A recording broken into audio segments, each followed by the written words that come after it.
When it comes to networking, I find that layer 4 is one of the most fascinating layers. There's a lot of cool stuff that happens in this layer 4, and it's pretty amazing how it makes it happen, how it goes about achieving its goal. So in this video, let's take a look at that layer 4 and what it's all about.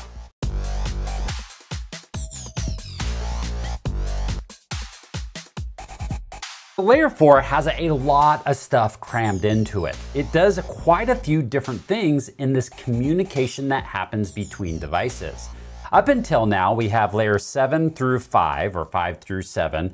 And this process of going from layer 7, 6, and 5 really is getting that data prepared to be transferred. Now what needs to happen is right before it goes to this transfer step of putting together the packet and sending along its way, we need to do a few things. For one, we need to break it apart into segments. So we call this a segment. And there's a couple major or biggest protocols that we use at this layer 4. That's TCP and UDP. So we're going to really focus on these two protocols when it comes to this layer 4, which is called the transport layer. So here's the exact overview of what we're going to be covering. We're going to kick things off talking about layer 4 basics, what it looks like from a high level. Then we're going to get into ports and what ports are and how it plays a role when it comes to this layer 4.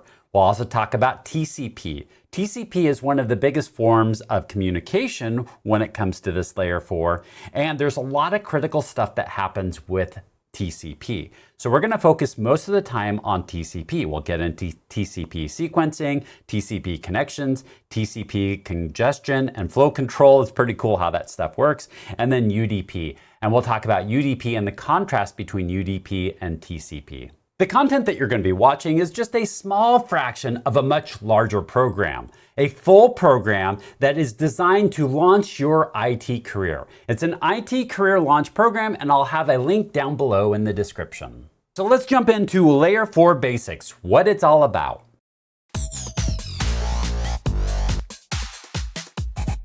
So here's our OSI model chart. Once again, we see layer 4 snuggled right in between layer 3 and layer 5, of course. The layer 4 is called the transport layer. Some examples, as I already mentioned, is TCP and UDP. Although there are other examples of it, most of our common networks that we have right now, or at least the ones that we're going to be talking about, have either TCP or UDP, so we'll take an in-depth look at both of those. Most of our chapter, because TCP is a little more complex, most of this module is going to be associated with, or what we're going to be talking about is the TCP. Now what we have within this model is we have our protocol data unit is called a segment. This is, if you recall, this is where we've taken data and we've broken down into segments or smaller packages. We have to put a header on the front of that to have some information in there. And part of our module will go into all of those components and talk about the details of those components. Here's the TCP IP model. I don't bring this up too often, but what's interesting about this, we see some similarities between the two models, but I just want to point out that the model is called TCP IP because TCP is, I'd say, a little more prevalent over UDP. So even though we see TCP and UDP, we give this model the TCP IP name, and so that just signifies that TCP is a little more prevalent out there, and we'll see kind of how common each of the TCP and UDP are out there. But UDP also has a very specific role that it plays, so it is important as well. Layer 4 has several different roles. So first of all is segmentation. So what it's designed to do is take data and break it down into smaller components to send it from one device to the next. And so it doesn't always need to do that, but there are many times when the data is too large and we need to send it into, break it into smaller sections and then send it over. So that's segmentation. Then we also have addressing. So when we're sending data to another device, somehow we have to access a certain service, and we do that through ports. And so this is where ports come in, is at this layer. So we're going to be sending some sort of port information back and forth between these two devices. And so that way we can address specific services. And then another thing that happens if you're talking about TCP, so UDP is meant for more faster type of connections versus TCP UDP is meant for more reliability. So a TCP connection will actually establish a connection between two devices for the communication to happen. So it essentially establishes a conversation between these devices. And then it does some sort of sequencing so that way it can reassemble it on the other side. UDP doesn't have the same mechanism to do that. Then it will also have some error detection components in it on how to resend data if there is lost data. And then finally, it does some flow control or congestion control where it will manipulate some of the data to maximize the throughput between these two devices. So those are some of the roles of layer 4, what layer 4 has. And we're going to go more in depth into this as we talk more about TCP and UDP and how the two function. Let's just do a quick contrast between TCP and UDP because they function very differently, and how the packets as they're being sent across get treated has somewhat to do with whether it's TCP or UDP. So UDP is designed for more speed. So it's going to be chunking up the data or segmenting the data into these small little packets and sending it across for quick speed. It tries to limit how much overhead is with this because it just wants to get it across to the other side. And versus TCP says, no, I want to make sure that I do this correctly and the most expedient way that I can. So it does some sizing to make sure that it has a specific size segments, and it's trying to maximize how much data that it's getting across from point A to point B. So UDP is more built for speed versus TCP is more built for reliability. TCP has a larger header to facilitate some of that reliability and some of the flow control and congestion control that it has, where UDP is just meant to get the basic information across to the other side and do it in more expedient manner. So TCP will, at this layer, it will actually resend missing or bad data that gets over there. So as we're sending data, TCP, this is the layer that recognizes, oh, something's off, has not been sent right. And so I need to re-get that data, or I need to ask for that data. And so then that data can be resent. Whereas UDP does not have that mechanism. You would rely on upper layer protocols to either recognize that, or it just doesn't need the protocols that utilize UDP just doesn't need that as a function as part of that. So it doesn't, UDP doesn't have a mechanism to recognize that that data is missing or corrupt. TCP sequences the data so that way when it gets to the other side, it can be reassembled in the proper order. UDP does not do that. So once again, it's either data that it doesn't matter what order that it's in, or on the other side, there's some sort of upper layer protocol that senses that and can correct for that. Then we also have TCP will establish a connection. So there's a little back and forth that's sent back and forth to establish a connection and say, hey, I'm going to talk with you. Is that okay? Yeah, let's do this thing. Let's talk. Okay, I'm talking to you now. So there's this little exchange that happens that sets up a conversation. UDP does not have that, so it's connectionless. It's just sending data, and if the other side is going to have to accept it or not accept it. And then some examples of this would be TCP is used for downloading software, where you do need all of the components of the software. So you can't just have a partial list of this software. That's not going to be acceptable. Or web browsing, you want the whole web page. You don't want just a partial part of that web page. Versus UDP is more to deal with like VoIP or voice over IP, because when it's sending data to the other side, if data is delayed or missing, it's too late. You're part of the conversation. If it's waiting for a component of that conversation, it's going to get lost, and it's too late to be delivered after the fact. And so VoIP just needs that speed to get over there. Video conferencing, same thing. If you're watching a video and if it's something that is like a movie, a lot of times it'll stream and download things ahead of time. But if you're like on video conferencing where things are streaming live and that data doesn't get to you, then it's useless after a certain point. And so it's not going to try to resend that information. So there's some examples between examples of TCP and examples of UDP and how they send that. This layer has a lot to do with ports. Ports are connections into your computers. And you have physical ports, things like USB and VGA and serial. So there's different ways to connect into your computer, but there are also virtual ports.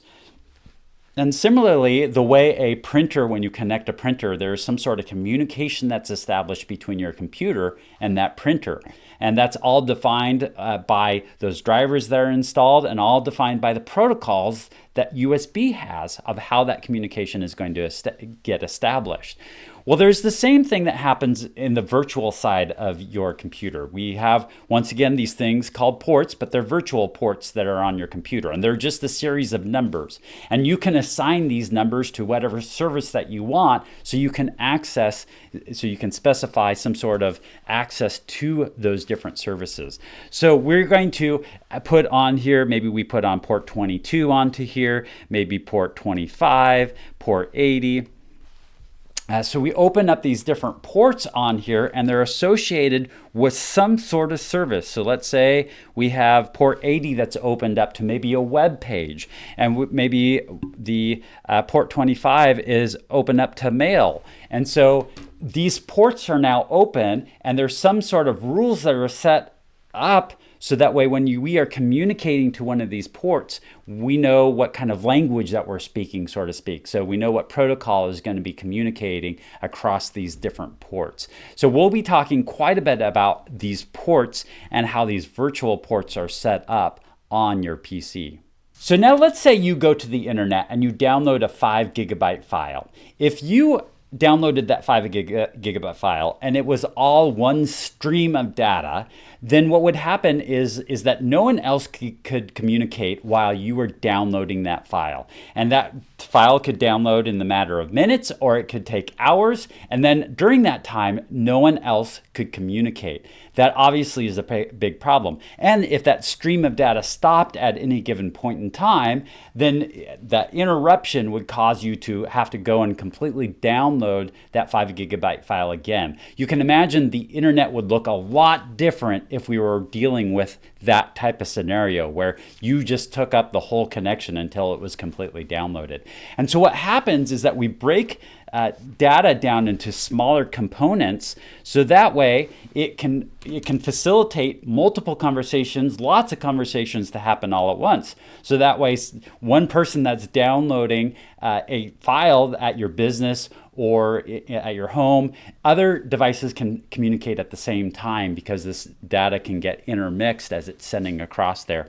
It also could take different paths, so there might be lots of different paths that these take to get it to its final destination. And so it allows this communication to self-heal as well. So if one of these paths goes down, it's just going to choose a new route to get over to that. So segmentation is a crucial part to how the internet works. And that this layer 4, helps facilitate that segmentation. It pretty much takes that data, layer 4 takes that data, breaks it into smaller pieces, and then puts some information on those pieces and sends it across. Now we see once again TCP versus UDP. TCP does some sort of sequencing versus UDP doesn't, but essentially they both segment the data into small components and send it across to the other side. Now, of course, as we're sending this data over to the other side, we have to include some information. So here is an example. We've got data right here, and we need to break that down into smaller components. So we break that down into smaller bytes of data. And then each one of those, then we add a header. So this is the data then that we add a header to each one of these, and this information could include like how it's going to get reassembled on the other side, it's going to include what ports that it's going to address on the other side. So there's information that goes into this header, so that way the other side, when it gets to the other side, it knows what to do with this data. If we are talking about TCP, then that's where we're talking about reassembly on the other side. And so somehow we need to include within this header, we need to include information on how it's going to get reassembled. Something like this is going to be packet 1, this is going to be packet 2, this is going to be packet 3. Now, this is a little misleading because our numbers look a little different than that. So we'll talk about sequencing and what sequences look like. But essentially, this is the concept of it, is that when it gets to the other side, then it will know how to reassemble that. And if there's data missing, how to retransmit that data so that way we get reliable connectivity from one point to the other. Now that we got this great foundational knowledge around layer 4 and what it's setting out to achieve, let's jump a little deeper into this layer 4. We're going to be talking about ports. So let's talk about ports and how they function, because it's a really critical part of layer 4. But before we do that, I do want to give a shout out to one of my YouTube commenters. They say, CJ7688 says, great video, you deserve way more likes. So thank you, I really appreciate your support and your comments. If you could help me out, I really would appreciate it by going down below and just hitting that like button. And if you're interested in more videos around networking and cybersecurity and IT career, then make sure you subscribe to this channel because I'm gonna put out a lot more great content.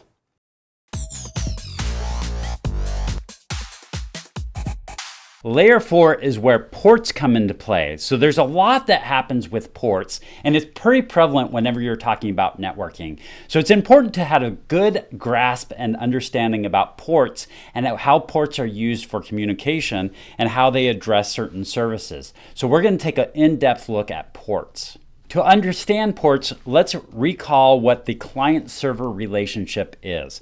So a client is a machine that's going to be asking for some sort of services, and a server is what's going to be delivering those services. So let's give an example as maybe we're dealing with a web page here, and this client machine is going to be asking for services or asking for the web page, and the web server is going to be delivering that web page. So the client machine is going to send a request to that server asking for some sort of service, and in this example would be a web page. But how does, when it gets to this other side, how is that request going to look? How does that machine know what the web page it's looking for? Maybe it's serving up multiple web pages, or maybe it's serving up multiple other services like SSH, or maybe it's a mail server as well. So this server could actually have a lot of different services on it, and so we need a mechanism that allows this computer to address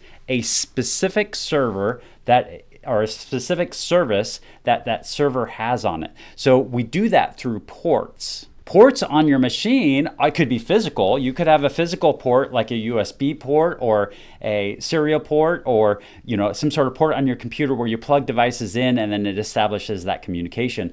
But when it's being sent across a Ethernet cable or from outside of your network, when it's being sent across to the server and connecting into the server, then how does that server know what you're trying to access? And we do that through virtual ports or virtual connections. And so these virtual ports, or we just call them ports out there, are numbers. And so we have a lot of different numbers that we can use that we will associate these ports with certain services. For an example is port 22 will be associated with SSH. So when it's connecting into port 22, then it's connecting into it's trying to access that SSH service. So in this example right here, we have a server, and that server has several different services that are running on it. So we've got an SSH server, we've got a SMTP server, we got an HTTP server, and maybe multiple instances of HTTPS, or so we have these different services. So this HTTP and HTTPS, those are all just web pages maybe that this single server is hosting out. So it's hosting out multiple web pages here. So then when a connection is established on one of these ports, so let's say a request is coming into port 22, then it knows that it's trying to access SSH. And we could have multiple SSH services running on this server as well, or multiple SMTP services. But in a lot of cases, we usually just have one port that's associated with that service. But as an example, here we've got multiple web pages, and they're each being hosted on a separate port. And we can do that. We can assign assign these different ports to these different web pages. And that could be one way that we could host many different web pages from one server. Now, that's not typically done with ports. There are other ways, so that way we can maintain all the standard ports, and we'll talk about standard ports. But it is an option for us to do that, is to associate all these different ports with these different services and host out different web pages, different websites, depending on what port you're trying to access. So this is one way, once again, where this server is hosting out a lot of different services on it, and those services are associated with some sort of port. And then those ports are addressed by the client that's coming in, is going to make a request based off of the port that it finds within the TCP header. So here's another example. This one looks more like a mail server to us. So we have SMTP port 25, POP3 110, IMAP 143, SMTPS. So these are all mail protocols that are used on the machine. And so these are connections that we can establish depending on what we're trying to do. Are we trying to download mail? Are we trying to upload mail or send mail or receive mail? Are we maybe trying to access, rather than using a client to access our mail, maybe we're trying to get in and use the web client to access mail. So port 443 may be open on this machine, so we can use web access to our email. Or, I probably can guess that this might be a Windows machine, because port 3389 is open on that machine, and that's commonly associated with RDP, which is RDP is what Windows uses, what you use a lot of times to connect connections to a Windows machine. So by knowing which ports that are open on this computer here, or this server here, we can probably make some guesses on what type of machine or what type of services are running on this server here. So here are some port numbers and how they're grouped up. So in this first example, the first 1024 ports are associated with well-known ports. And so we have well-known ports. And then the second grouping of numbers are registered ports. And then the third one are just dynamic or private or ephemeral ports that you can be assigned anywhere.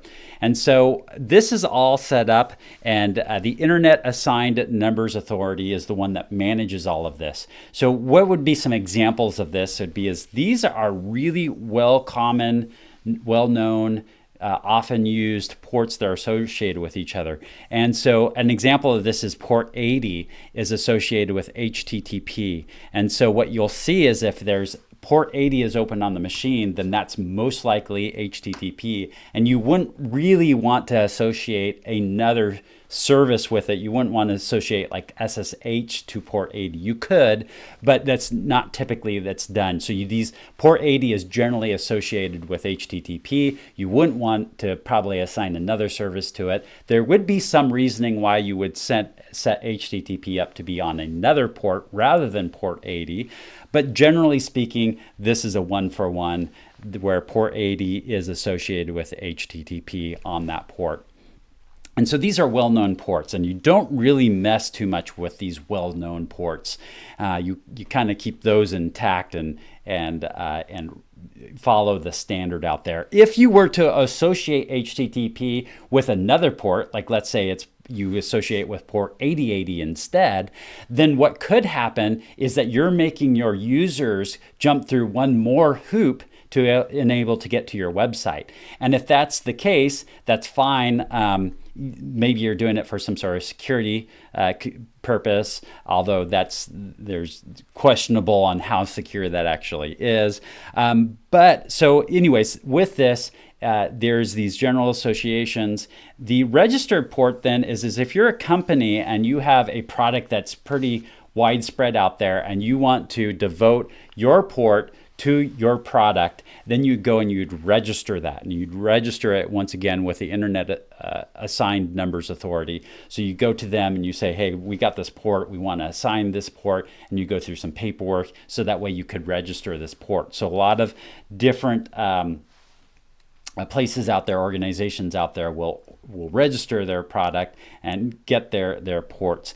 Do you have to register those ports? No, you could still utilize. You could still take up one of these ports and utilize it for your purposes, and it's not registered at that point in time, and there's not anything that's terribly wrong with that. Then you have these dynamic or ephemeral ports, and we'll talk about ephemeral ports and how these ports are used a little later on. But these are some of the common group ports. Like I say, you probably want to leave this first range alone. So that is you want to leave that service associated with that port, and you wouldn't want to assign another service with that port within that well-known port range. But outside of that first range, there is a little more freedom that opens up when you get into these other two groups.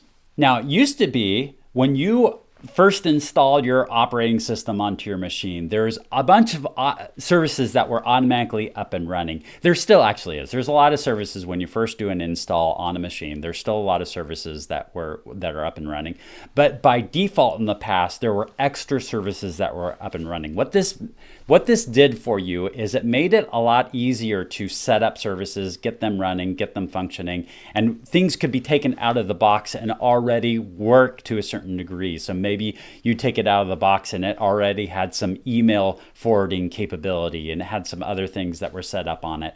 And this caused problems because for every piece of software that you have operating, that is one more piece of software to patch, that's one more piece of software to get out of date, that's one more piece of software that has vulnerabilities on it. And so it opens up your box, and somebody could potentially leverage that to get access to the rest of your box. So in this example right here, we've got some some email applications and some web surfing, and we've got RDP that's opened up on this. And so with these different components that are open up on here, there could be a vulnerability within RDP that then can be leveraged for these other protocols to take advantage of these other protocols and take over the box, or vice versa. Maybe these protocols expose something, some sort of flaw in RDP. And so you open up your box for more problems, the more services that you have up and running on that box. So initially these came to you by default, all set up, ready to go, with these basic packages already installed. So that way is more plug and play. But the flip side to that is then your box was more vulnerable. So what you would do is you go through this hardening process and take any of those services off to make sure that you weren't opening up your box for more risk than what was necessary. You only opened up those services that you needed to open up. Now, we've learned from that mistake of doing that, and so now we have less services that are on these boxes, but we've made it easier to turn on those services if you're going to utilize them. So the box comes to you, it doesn't have these services automatically up and running, but it's it's a little wizard that you step through and say, hey, I want these services, then it installs it on your box and opens it up at that point in time. So that's a little bit about ports and port security. You do want to be concerned about just opening up all these different ports and all these different services on the box, because that can open up potential vulnerability and expose that box to things that you don't necessarily want to expose it to. Okay, another aspect to port security when it comes to port security is using non-standard ports for certain services. And there is an element of security with this. So in this example right here, port 22 is associated with SSH. But if we were to change that to a different port and we said we're going to associate on this box 42,515 with SSH, then what will happen is that now your devices that you're connecting to this, you're using a non-standard port, and you have to specify what port you're using to connect to this box. And so we call this security through obscurity. And in the security realm, we don't really consider this any more secure, because anybody can still do a port scan on that box and figure out that this port is open and it's open to SSH, and still can use the same mechanisms to hack that box. And so it's in the security realm. Security through obscurity is not really thought of as being secure at all. However, there is an element of security involved in here. And that is because there's a lot of things that will just do automatic scanning and look for the low-hanging fruit. And so they're just trying to hit port 22 or some of the common ports on boxes just to see if that's open. And if it's not, then they go on to the next one. And they're just hitting a bunch of different boxes. And so in that scenario, your box is not going to be hit as much if you turn it to a non-standard port. The other thing that this corrects for too is if we have our firewall that's open to port 22, you're going to get a lot more traffic that's going to that box. But if that is shut off, then all that traffic never gets to the box. If it's going to port 42,515, all that traffic's getting stopped now at the firewall, and there's very few things that are actually going to try to attack that port, SSH on that port. So there is an element of security if you're taking a service and assigning a non-standard port to it. Although don't consider that as being the end-all, be-all secure method of locking down the box, because it's not. And if that's the only mechanism that you're securing your services through, then that is not secure at all. However, it is a stepping stone that you could do to limit the amount of traffic that's actually hitting that box and limit the amount of people trying to hack into your box, because a lot of them out there, once again, are just looking for low-hanging fruit. Now, the disadvantage if we're using non-standard ports, let's say now we're using 42,500. Well, let's go back to port 22. If we're using a program that to SSH into port 22, and that SSH program, let's say we're using PuTTY in order to connect into a box. That program, you don't need to specify that it's port 22. It just automatically assumes it's port 22. So if you're accessing now port 42,515, we actually, at the end of the IP address within PuTTY, have to put a colon 42,515. Not a huge deal. Once again, adds a certain element of security to it. But the disadvantage is that we do have to specify that. Not a big deal if we're talking about SSH, because we're probably not opening this up to the whole world and everything. But if you're talking about something like port 80, which is associated with HTTP, and you're making your users, let's say you changed it to port 8080, and you're making them put colon 8080 at the end of whatever URL they're typing in. You know, they type in a domain like www.google.com colon 8080, and that's what they have to use to access google.com. You're probably going to get less traffic going to google.com. And so that's why we have these non-standard ports, and we associate that traffic, port 80, with HTTP. Now there's this idea of something called a socket. A socket is what we're plugging into or getting into this box. A socket is a port combination, really. It's a IP address and a port. Those two create a socket. So here we have an IP address colon port. That is a socket. And so that is addressing a specific service that is on that box. So the IP address is the network interface IP address, and the colon 22 probably means that we're connecting into SSH in this example, and we're making a connection into SSH. So a server could have several sockets that are open on it. It could have, if this is the IP address, 192.168.45.145, and we have colon 22 open, colon 53 open, colon 123, colon 389, colon 636, and colon 4434. So all of these different services now are open on this machine, and each one of those is a socket. Similarly, on that network interface card that's coming into that box, we could have several different IP addresses that are associated with it.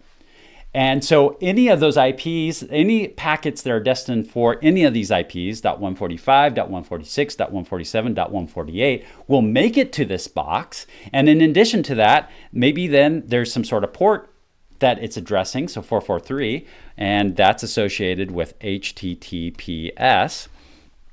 And so any packets that are destined for this one right here is going to be associated with HTTPS. Now, why would we do something like that?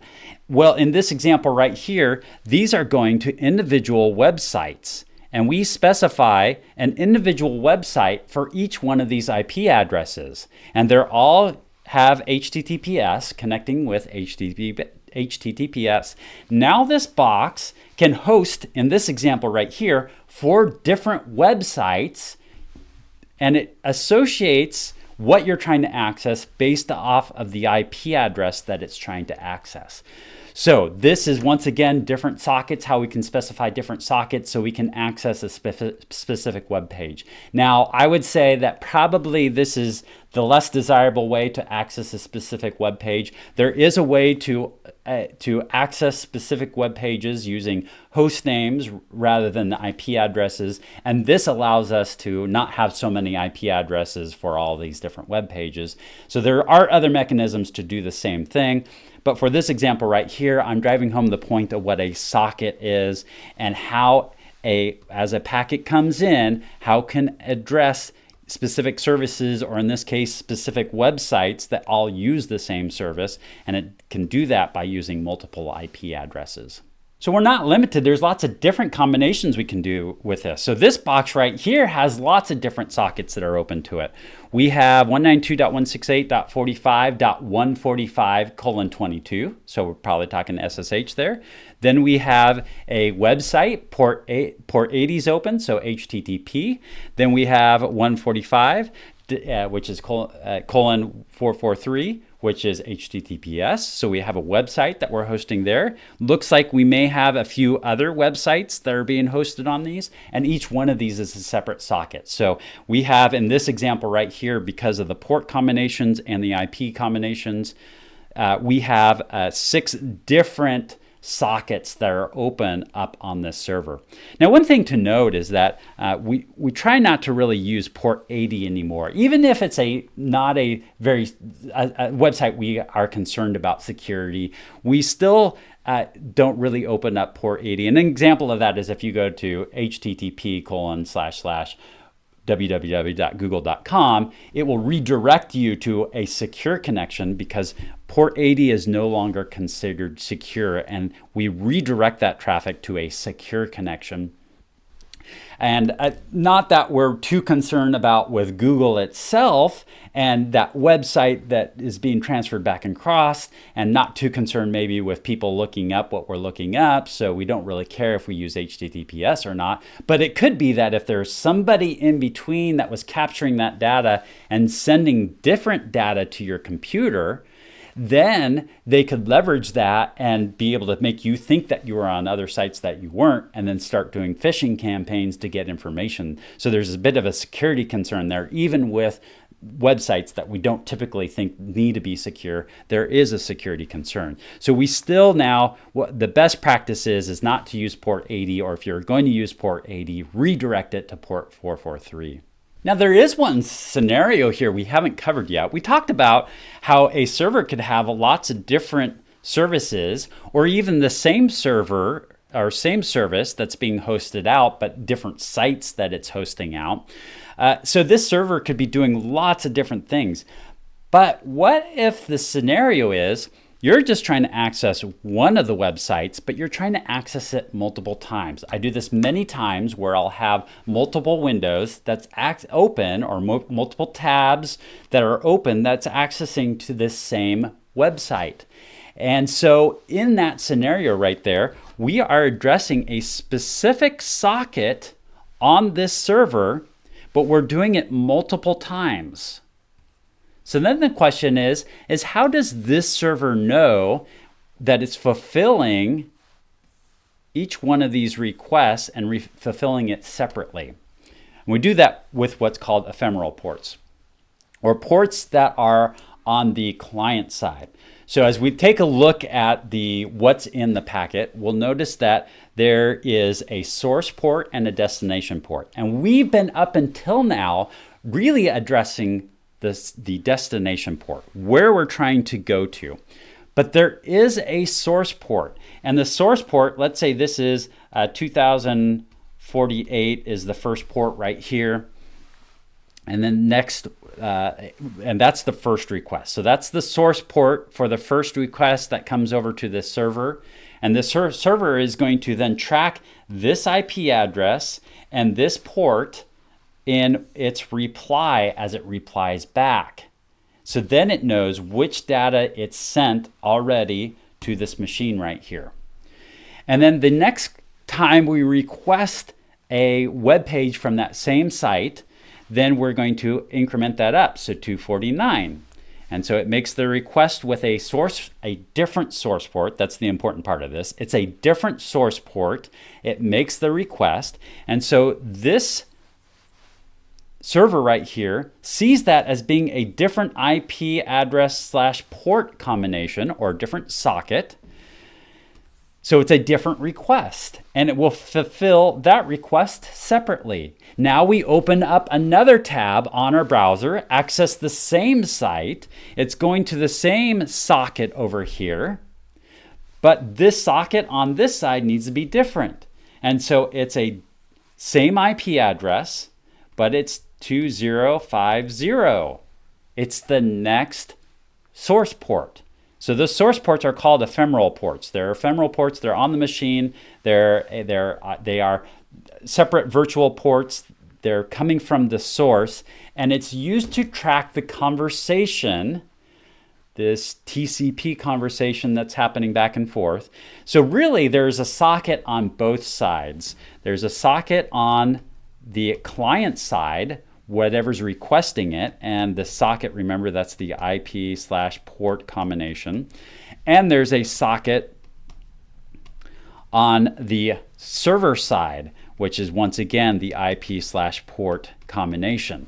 And the IP / port combination says what service it's going to access, but the IP / port combination on this side is to keep track of the conversation to make sure that that this server can actually fulfill multiple requests from the same client. So those are ephemeral ports. All right, let's recap that one more time to make sure that we understand that concept.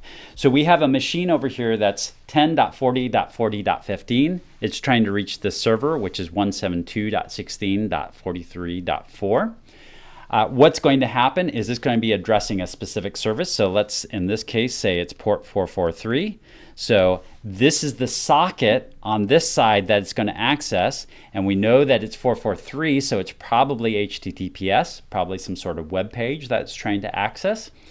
So that is the socket on this side.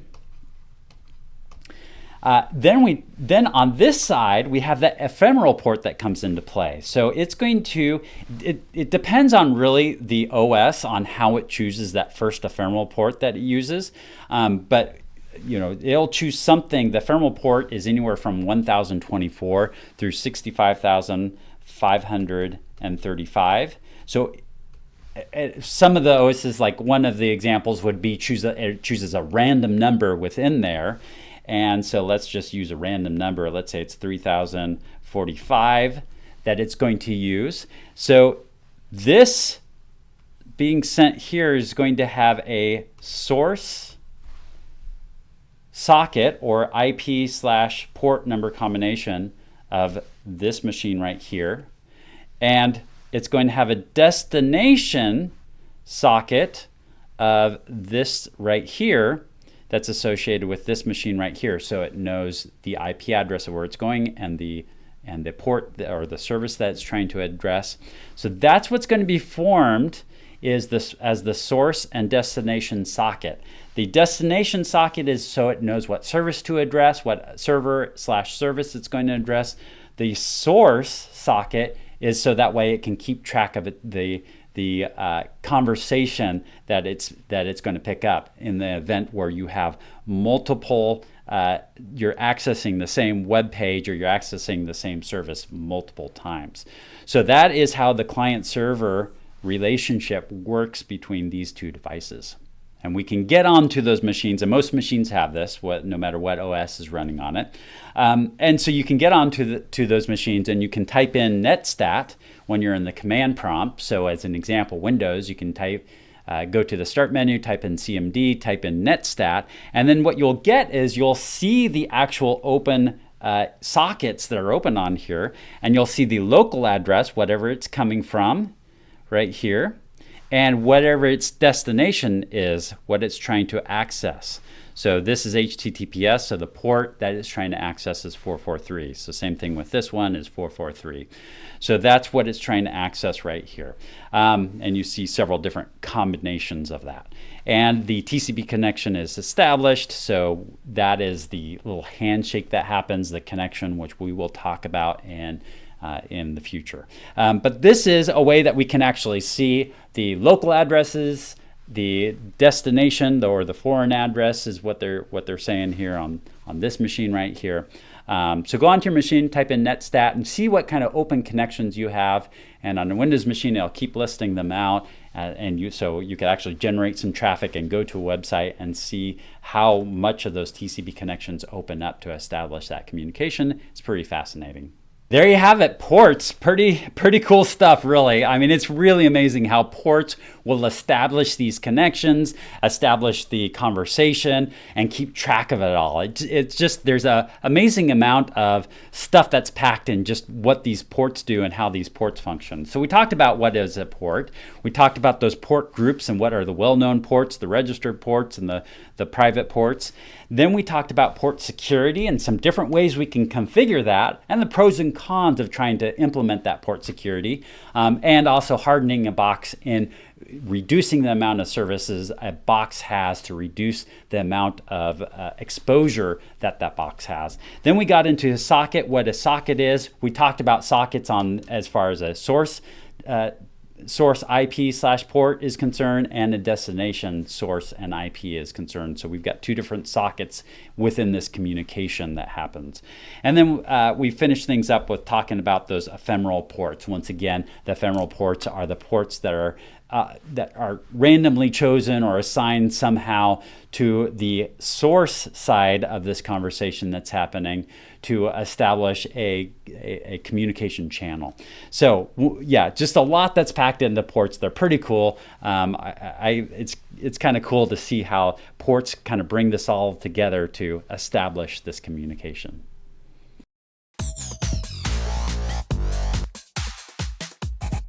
In this video, we're going to take a look at a Windows machine and the web traffic that goes across that machine within Wireshark. More specifically, we're going to take a look at the ports and the ports that it uses within that TCP header.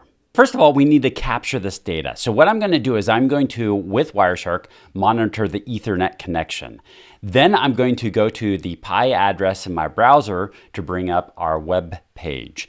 And then the last thing that I'm going to do is close out of the browser because there's some TCP connections that get broken back down with this. So I want to make sure I capture that. And then I will stop my capture. So now let's go back and look at some of the traffic that's gone across this Ethernet interface. One of the things that I see right off the bat, that there's this Cisco information that's coming across that Ethernet interface. Once again, that's just the switch that this is plugged into. It's trying to discover other switches, and it's trying to use spanning tree protocol and some other protocols to make connections. So we can ignore all this stuff that's coming from the Cisco.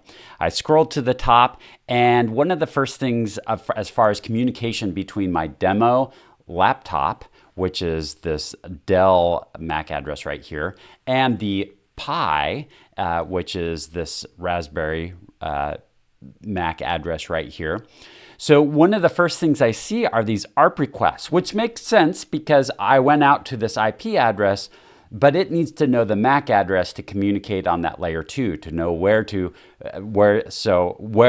the frame, what to put in the frame as a layer 2 destination. So it goes and does this ARP request, and it says who is 10.1.0.3, and it replies back. The PI, the demo PI, replies back with the MAC address that's assigned, that's on that demo PI. The next thing it does is these 3 packets right here establish a TCP connection. And we're going to go more in depth into taking a look at these packets in a future video. But this establishes the TCP connection. Once that connection is established, then it starts, the demo laptop requests a web page. And then this is the reply back with the demo, then the web page actually gets transferred back. So we see that that gets transferred back. So there's this TCP communication that happens back and forth. Once that is established, then there is some other chatter in here. We get down to here and we see the TCP connection ending, and then some more like finish of the TCP connection. So it closes up that. So we're going to be talking about all those components. But in this video, we're just going to take a look at the ports and what ports are being used for this transfer back and forth. So I've scrolled up to the top here, and right after my ARP request, I can see that we have the communication that starts establishing that TCP connection. We have right here in the info, it shows us that we're using port 60,425 to port 80. So we're reaching out on port 80. We know that that's HTTP now, and that it's it's requesting that web page, or it's going to request a web page, but it's reaching out to that port, and that demo PI is listening on port 80 for requests for those for that web traffic. And then the response comes back from the PI, the demo PI, from port 80 to 60,425. And then there is then another connection that happens from the demo laptop to the PI. The demo laptop has a source port of 60,425, and it's going to the destination port of port 80. So we're seeing how these are communicating back and forth, and it's keeping track of this thread of communication via these ports right here. Both the source port, it's keeping track of the conversation, and the destination port, where it's keeping track of what service it's actually referencing. This section right here just shows us a brief synopsis of that TCP connection that's establishing. But down here, if we go down to where our header, where our packet information is, we can see the transmission control protocol right here, and it gives us a brief summary. Once again, the source port is 60,425, destination port is port 80. We can open this up, and then it breaks it down even further, and we can see the section down there in the, of where the header looks like when it comes to the actual hexadecimal, or if I wanted to switch to binary, I can show it as bits. So there you have it. There's the source port and then the destination port. Time to dig even more deeper into TCP. TCP is really fascinating. It's probably the most popular or most used protocols at this layer 4 that is really critical on how our communication happens. And there's a lot that goes into it. It's pretty fascinating stuff. And so this is where we take a real deep dive into what the power is of this layer 4 and how it accomplishes everything that it sets out to accomplish. So we'll start out with just a high level of talking about this TCP, and then we're going to be getting into sequencing, connection, and congestion and flow control. So we're going to dig even deeper because it is really fascinating stuff. It's really cool stuff. And I hope you're really enjoying going through this information and really like picking it up. And have you ever noticed that there are a lot of training that's out there that can be very frustrating? A lot of training that when you get into, or maybe it's YouTube videos that you watch, and it just doesn't quite give you the full picture. And that can be frustrating and lead to just getting out there and maybe not passing the exam if you're going after a certification, or confusion when you get out in the workforce. And so really, to alleviate this, I've taken my courses from approach of really digging in deep and looking at things from multiple angles and looking at things how it actually applies to on the job. We take a deeper dive. It's kind of like looking at a picture. Would you rather just look at like little bits and pieces of a picture, or do you want to see the whole thing?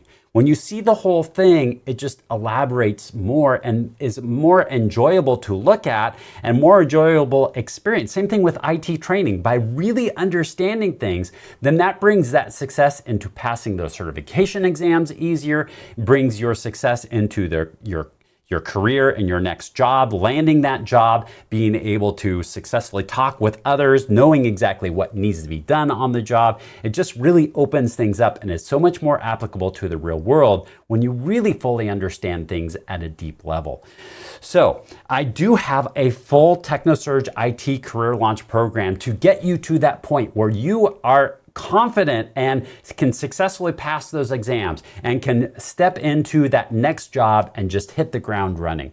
So if you're ready for that level of success, then I have a link down below in the description. So click that link, go out there and take a look at that TechnoSurge IT Career Launch Program, and don't wait, sign up for it today so you can start your journey towards success. So do that now and get the skills and knowledge that you need. Show your worth to whoever you're interviewing with, to those employers that want to hire you, and land that next job and be successful in that next job.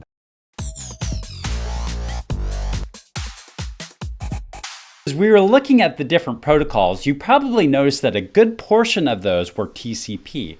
And that's because we want a certain amount of reliability that TCP has to offer.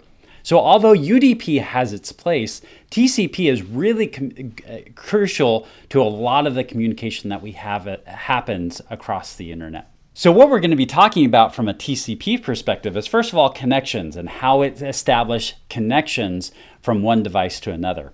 Then we're going to talk about sequencing, and that's the segmentation and reassembly of those segmentations that go across there. So let's talk about segments, let's talk about sequencing, let's talk about reassembly on the other side. And then we'll talk about acknowledgements that happen, things that will come back from the other side to acknowledge, yes, I've received this. We'll talk about reliability and transmission and how things that are missed will get retransmitted. We'll talk about flow control and congestion control. And then we'll get into services associated with TCP connections, and then we'll wrap things up with the TCP header. In fact, most of the time with this, we're going to spend in the TCP header and what the TCP header looks like. So one thing that's pretty cool about TCP is it establishes connections. So as this device right here, which is at 10.40.40.15, is establishing communication with 172.16.43. It establishes a connection between the two. And so this happens on layer 4, and it happens with TCP, where this device is establishing a connection with the server over here. And we know that session consists of a couple different sockets. The socket on this machine of, let's say it's trying to access the IP address 172.16.43.4:80, so it's accessing some sort of web page. And on this machine over here, it's going to come up with some ephemeral port on here, so 2151, let's say, is the port that it's establishing this connection on. And then this is what's used to figure out what IP address, or excuse me, what service it's going to access. So the IP address that that packet needs to go to, and the port or service that it needs to access. And this is going to establish what conversation this is. So the source socket is going to establish the IP address of where it's going, plus the conversation. So if that would mean if you have multiple browsers that are open to this same website, then it's going to track that by its source port and realize that the source port will be, for instance, different tabs that are open on that machine. So that's the connection. It's going to establish this connection and the parameters as it communicates back and forth. And there's some reasons why we establish that connection of, hey, what I want and what I'm going to do. I'm going to ask for some information. So I'd like to establish a connection with you. And then it does this little handshake to establish a connection between these two devices so we can communicate across these devices. Okay, so then we have some sort of sequencing that happens. And this is crucial for segmentation and for the reassembly of it. And that is, we need to sequence our packets as we sent them across. And we do this in layer 4. Layer 4 is what specifies the sequence number. So what we said is if we are downloading a 5 gigabyte file, we don't take up this full connection from one device to another just to download that 5 gigabytes, taking up the connection where no one else can communicate and causing problems. If there was ever any disruption in that, then we'd have to start that download all over again. So instead, we break this into smaller components or segments and send it across in smaller chunks. That gives opportunity for other devices to come in and do their communication at the same time. So this is where segmentation and reassembly come in, as we have to sequence these messages that are being sent across. I'm just going to use an example, simple example of 1, 2, 3, 4 for now. That's not really how it's done, but just for this purpose right here, I'm just going to label them 1, 2, 3, 4 as the packets come across to the other side. Then this device right here is going to be opening those up and realize, okay, well, this is the first information. It's going to look in that layer 4 and say, this is the first data, this is the second piece of data, this is the third, this is the fourth. I'm going to reassemble that. Now I've got the complete data, all of the data that I need. So, so this is where sequencing and segmentation and reassembly happen.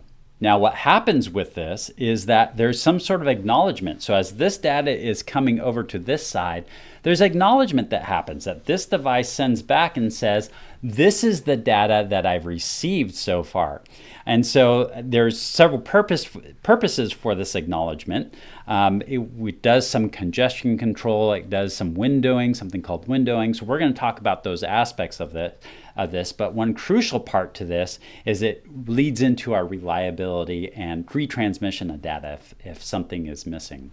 So as an example of this, let's say I'm going to once again use the simpling number of 1, 2, 3, 4 as we go through this, and then packet 3 is lost along the way. The segment 3 is lost somewhere along the way, and for some reason it doesn't get to its final destination. And what happens is that this device then, this computer on the other side, will send an acknowledgement, and the acknowledgement is going to be of what it's expecting next. So in this example right here, once again, we'll get more into sequencing, acknowledgement numbers of what they look like. But in this example right here, it's going to acknowledge what it's received by sending what is the next thing I'm expecting. So this acknowledgement right here is it's already received packet 1 and packet 2. So in this example right here, what is the next piece of data that it expects to receive? And that is packet 3. So the acknowledgement for this in my scenario right here would be, I'm acknowledging the next packet that I'm expecting to receive is 3. And so what happens is that then this device sees the acknowledgement of level 3 and realizes that it didn't receive packet 3 and maybe packet 4 as well. And so then it will resend packet 3 and packet 4.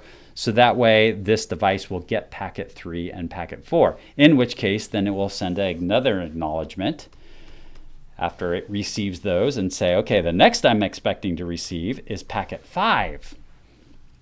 And so that's communication. How communication happens, how acknowledgement happens, and how things get retransmitted if there's a piece of data that's missing. One thing that can happen along this way, though, is that there could be a device that is slower than the rest of the devices, or this machine itself could only take on so much as it's communicating back and forth. So there needs to be a mechanism. If this device just keeps sending data and there's some sort of congestion that's along the way, or that device is not ready for the next set of data, what can happen is those points get overwhelmed and then they tend to break down in how they work. It's kind of like a traffic jam on the freeway, is that traffic can be running really smoothly, but then once it topples over and hits a certain point and more cars just end up getting onto the freeway, it just compounds the issue and causes a lot of issues. And so somehow we need to meter how much information is coming from one machine to the next. So as it experiences issues, it needs a way to compensate for that. Well, TCP does that. TCP has a mechanism to allow these devices to be able to do some windowing and be able to make some other adjustments. And the simple way of doing this is just with those acknowledgements, right? I'm only going to send so much data until I receive acknowledgement back. And if there's a delay with this machine acknowledging back to the other machine that's receiving this information, if there's a delay in that acknowledgement, then there's going to be a delay in sending more data. So that's one way that we can help with this process and not have this area where there's stuff getting backed up, or if this machine's not ready for that data yet. And so there's that. Just the acknowledgement alone is one of the solutions for this. But then there's also some things that we can do with the segment size and adjusting the segment size so that way as data is going over there, that size can vary depending on what that network is able to handle as it sends that across. So we saw that there was a lot of protocols: HTTP, HTTPS, SSH, Telnet, FTP, SMTP, IMAP, POP. A lot of these different protocols will use TCP because generally, if we make a request, we want to see it through. We want to see it happen, right? We want to see when we request a web page, we want to get that. So that's why TCP is used for a lot of different things. But there are times when we're talking on the phone that if we were to get a few missing pieces here and there, that's not as important as making sure we get most of the conversations. And when we're talking about missing pieces, we're talking about really small pieces that is really going to go unnoticed when we're on a conversation. So UDP is used for some stuff. It has a specific reason, but really TCP is used for a lot of these protocols. Let's just take a real quick look at the TCP header and then we'll wrap this up. So here's the TCP headers. There's some interesting fields in here, such as the source port and destination port. And we've already talked a little bit about ports. We've talked about sequence numbers and the acknowledgements. So we're going to get more in depth into what each one of these components are in future sessions. So I'm not going to go too in depth into this, but this at least gets you an initial glimpse into the TCP header. Okay, so there you have it, the TCP header, and we talked about several other components to the TCP. It really fulfills a lot of its duties in pretty amazing ways. Like, it's pretty fascinating in which these sequence numbers and acknowledgement numbers happen back and forth. So this was a brief overview of TCP, and in the following modules, we'll actually get more into the details of how it does that and what that looks like. So we talked about connections and what that TCP establishes those connections. It also segments that data and has some sort of sequence to that data so it can reassemble it on the other side.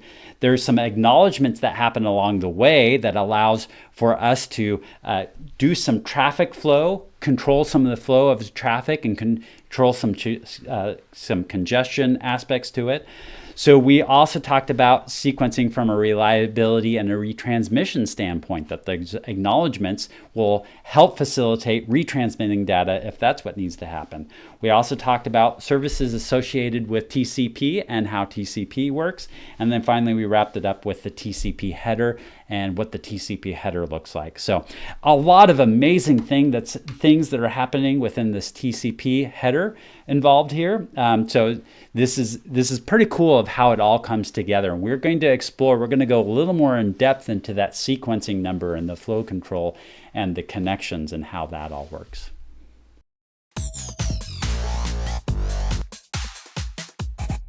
Now let's take a look at TCP headers, an in-depth look into TCP headers. So really, a lot of the understanding of how TCP works and how this communication works can be taken from the TCP header. By understanding the TCP header, it'll start forming the full picture of how this TCP segment it communicates and how it works. So let's take a look at the TCP header. As we see here, this is the TCP header, and this row right here is representative of the bits. So for each one of these squares right here, this is a bit. So bit 1, 2, 3, 4, 5, 6, 7, 8. For easy to references, I've got it wrapped up into what the byte looks like. So from here to here is 1 byte. So I've got 1, 2, 3, 4 bytes across the top that are represented, or 32 bits.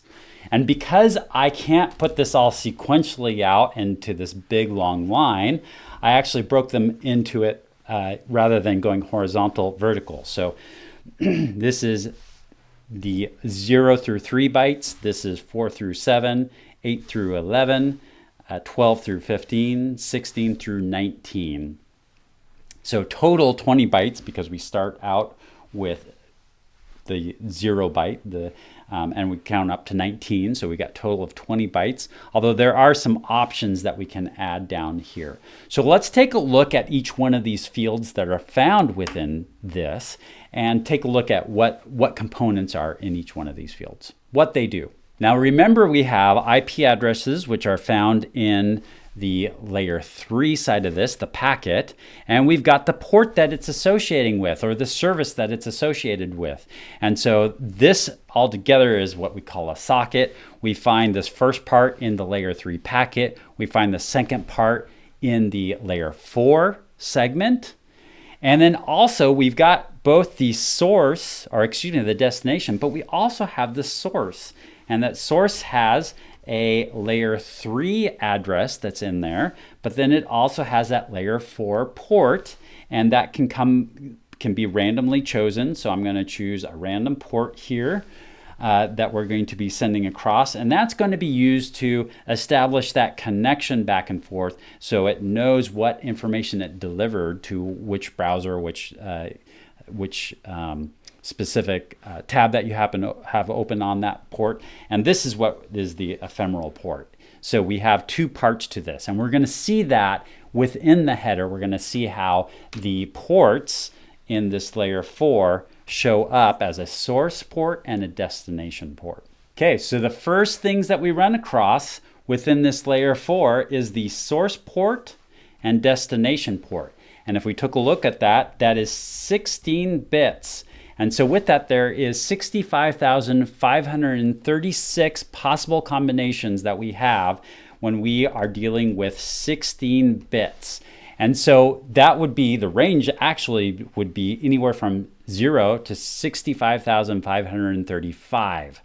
That is why our port numbers are anywhere from 0 to 65,535, or 65,536 different possibilities.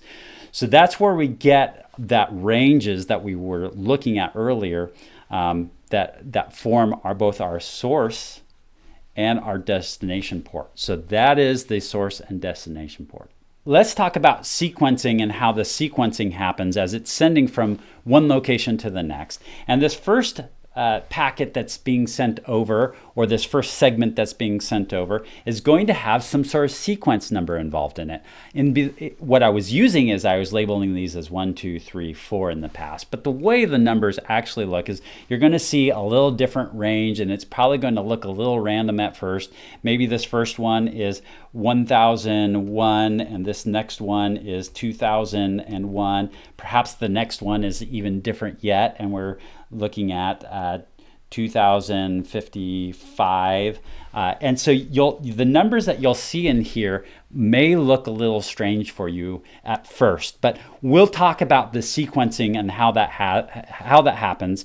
Just as a side note for now, essentially what's using is the first byte within the data of that segment is whatever byte number that is, that's what's getting sent across there. So we'll talk about that sequencing and how that sequencing happens. But for now, just know that we have to sequence this as we send it over, and that it can be found in the header as well. Here we actually see it, the sequence number here, and we see that it actually takes up 4 bytes or 32 bits. So the sequence number is a total of 32 bits. It's similar to an IP address. It's not an IP address at all, and it looks very different than that. But it is 32 bits long, and we know that 32 bits, or 2 to the 32nd power, is over 4 billion numbers. So 4 billion numbers can exist within here, 4 billion different combinations. So the sequence number actually can be very large within here. Now, as it's sending this data over, let's say this is 20,022. We already said there's an acknowledgement number that comes back, and that acknowledgement number is going to be very similar, look very similar to these sequence numbers. In fact, what the acknowledgement number is going to be the next byte that it's expecting.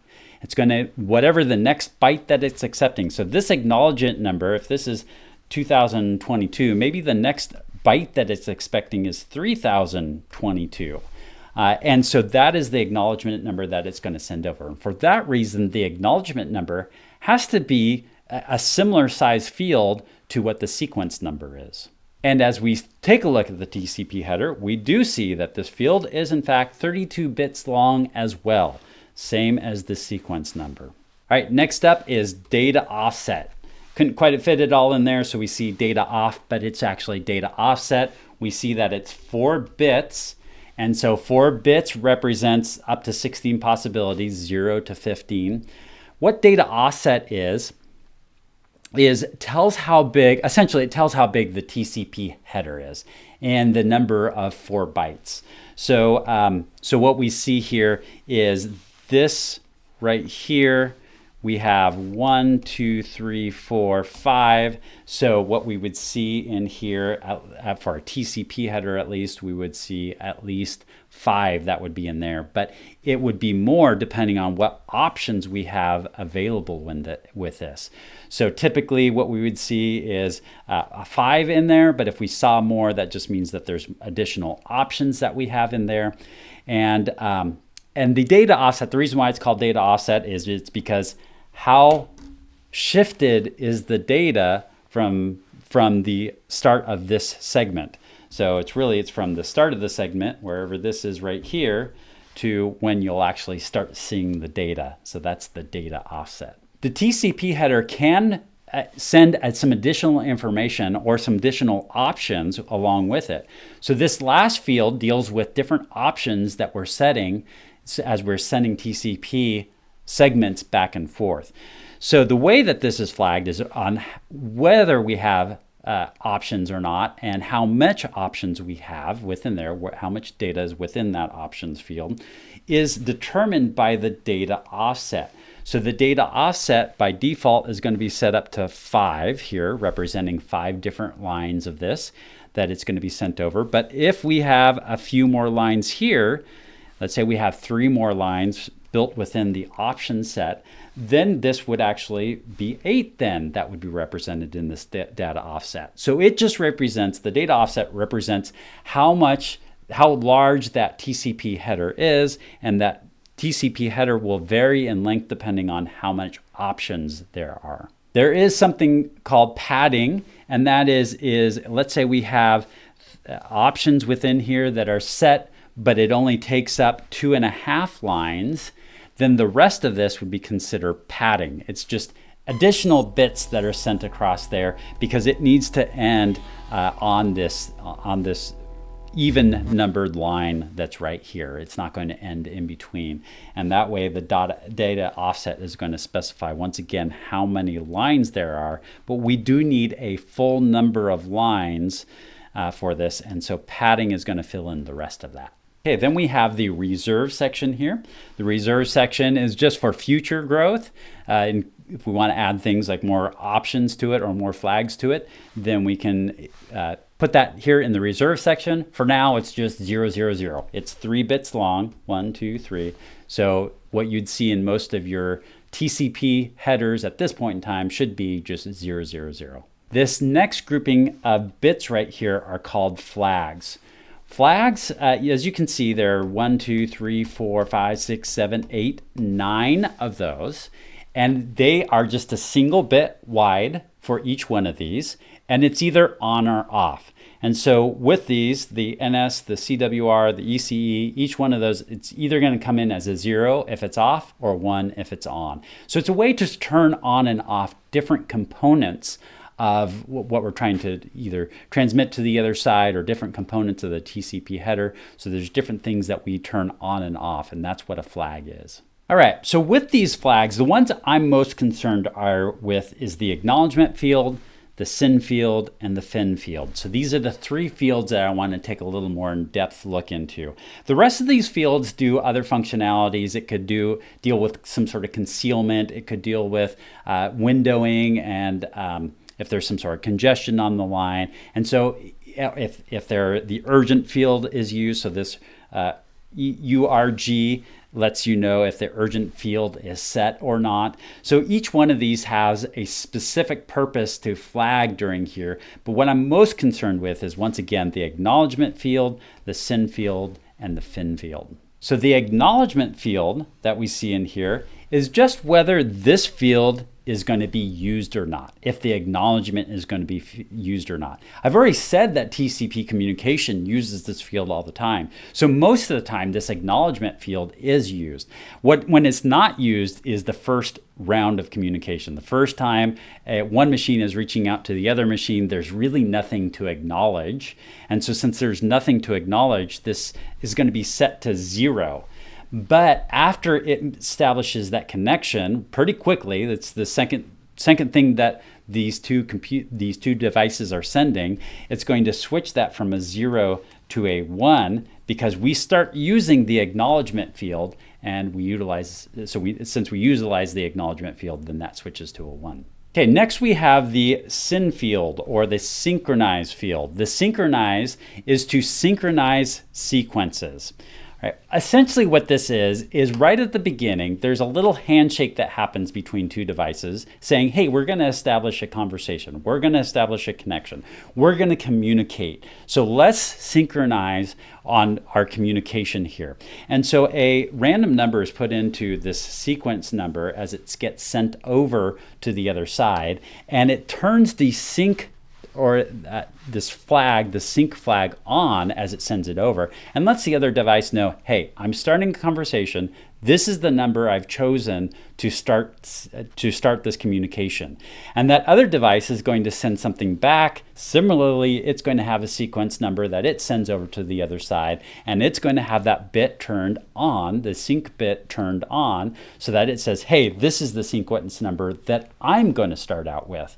After that, they don't need to synchronize anymore. So really, it's just the first two segments that are sent back and forth, part of this handshake that just says, okay, we're going to communicate back and forth together.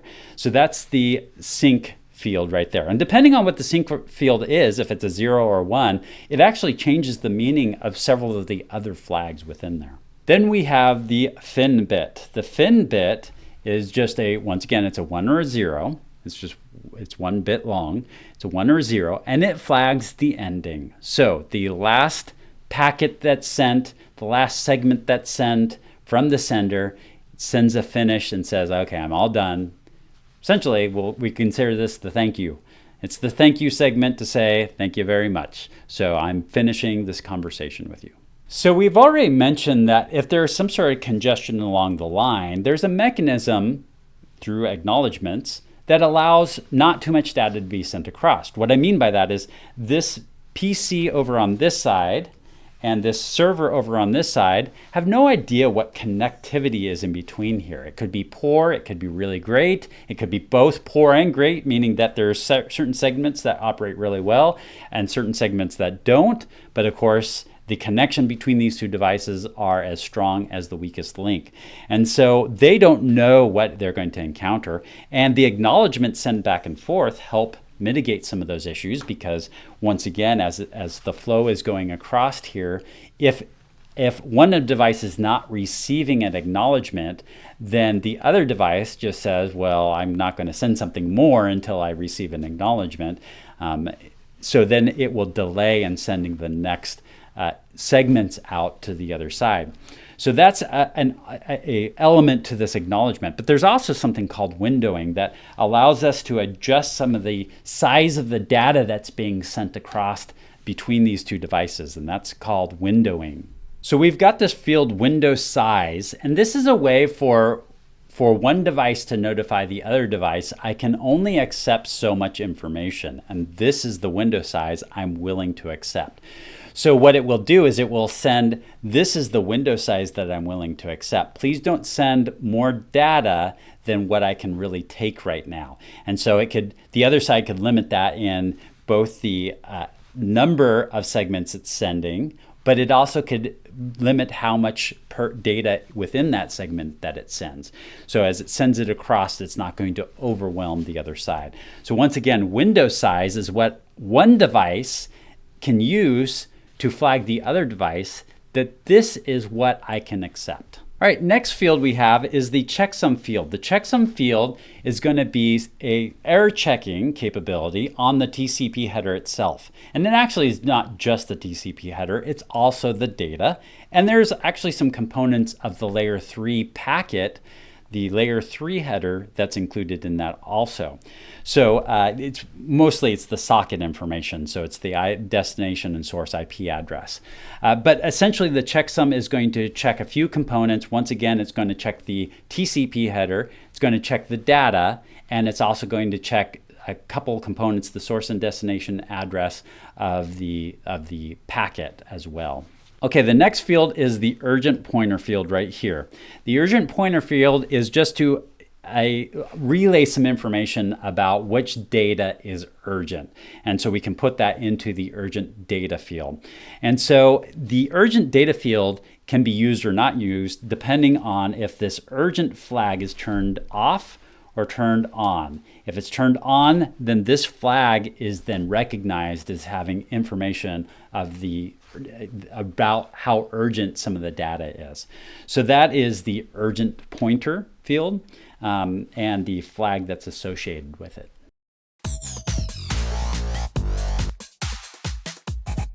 Hey Techno Studs, in this video we're going to take a look at the TCP headers within Wireshark. In one of my prior videos, we did a capture of the data going between my demo laptop and my demo Pi. It was a web page request. So I pulled that up again and let's take a look at it. So first of all, what I see here is on the left-hand side, it's coming from the IP address of the demo laptop, and it's a request to get an HTTP page from the demo Pi. So this is the packet that we're going to take a look at and see what the TCP header looks like. So on this packet, what we're going to do is we're going to open up the layer 4 section of this, or the TCP section of this. Says this is a TCP packet here. So we're going to open up the layer 4, this TCP section, and the first couple things that we run across is the source port and the destination port. We've already talked about that in a prior video, so I'm not going to get more in depth into that in this video. Then we see some additional data that is, some of this data that is displayed is just data that Wireshark has attached to it to make it easier for us to read. So we see some of that information here. Then we see the sequence number.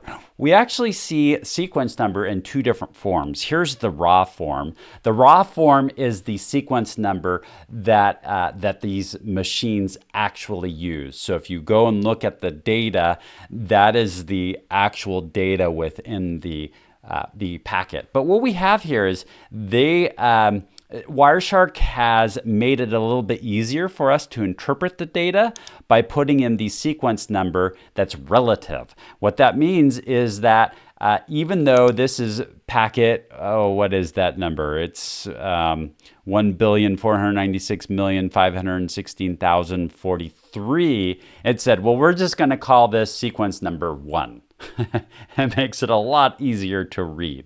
So we see the same thing with acknowledgement number. We have the acknowledgement number in the raw form of the data, which is this quite large number here, but they said, okay, well, what we're going to include so it's easier to read is an acknowledgement number that is relative. So this acknowledgement number here is just 1.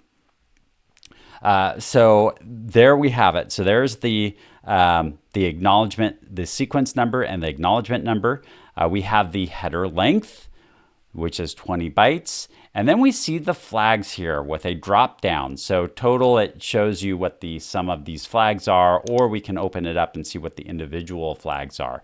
So this has the acknowledgement set, bit set. That just means that the field that up here that has this acknowledgement number, this one right here, this acknowledgement is relevant. So the one just means that, hey, pay attention to that field.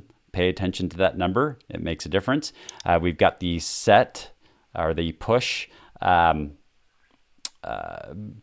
set as well. It's 1. And then we have the window size. So this is for windowing. So it specifies some data on that with, once again, some brackets here telling us Wireshark has done some summaries. So that way we can see that information. It shows us the checksum here. So make sure that the information here is correct and hasn't been changed. And then some information, and then finally the TCP payload here. So here we see some of the fields within the TCP header, and that those line up. Although the terminology can be a little different, it lines up with what we talked about. For instance, one of the things that is a little different in terminology is that we see a header length here, and the versus the data offset is what we covered in our lecture. But so it can go by a little different names here, but for the most part, all these fields lined up with what we talked about in the one of the prior videos. TCP actually sets out to accomplish a lot of different things. You could say that it has some lofty goals, that it wants several things that it's trying to accomplish. And there are some different mechanisms that it uses to accomplish those. But one of the big ones is TCP sequencing. TCP sequencing actually solves a lot of our problems, and it's pretty cool on how it works. So we're going to jump into TCP sequencing. But before we do that, I do want to give a shout out to one of my donors, to a TechnoSurge donor. That's Justin. So thank you very much, Justin. I appreciate your support of the channel and your support in me making these videos.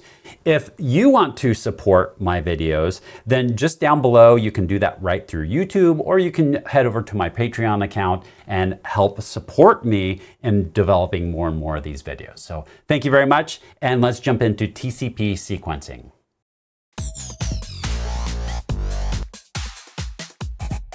Next up, TCP sequencing and reliability. Now, we've already talked about TCP sequencing and reliability, but this time we're going to go take it a step further and look at those mechanisms that actually do this. So we're going to take a look at the TCP header. This is not intended to be a deep look into it. It's just going to be a real brief look into it, since we've already taken a more extensive look into it. We'll talk about sequencing numbers and what those look like.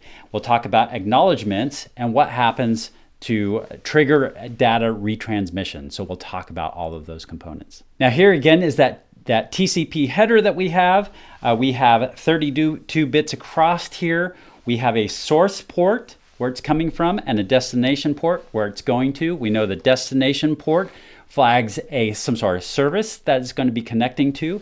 The source port establishes that connection, or that whatever tab is open, or that whatever that connection, it helps track that connection. And then we have this sequence and acknowledgement number. So we're going to get deep into this sequence and acknowledgement numbers and take a deep look at what those actually look like. So the data that we're sending across could really vary widely. It could be just a little bit of data, or maybe perhaps there's no data at all that we need to send over. Or perhaps it's a very large amount of data and it needs to be broken down into lots of different segments. So we could have anywhere from just one segment that we're sending to one side to lots of different segments that we're sending to the other side. So this is just representative. We're going to take this data and we're actually going to break it down into 3 components here.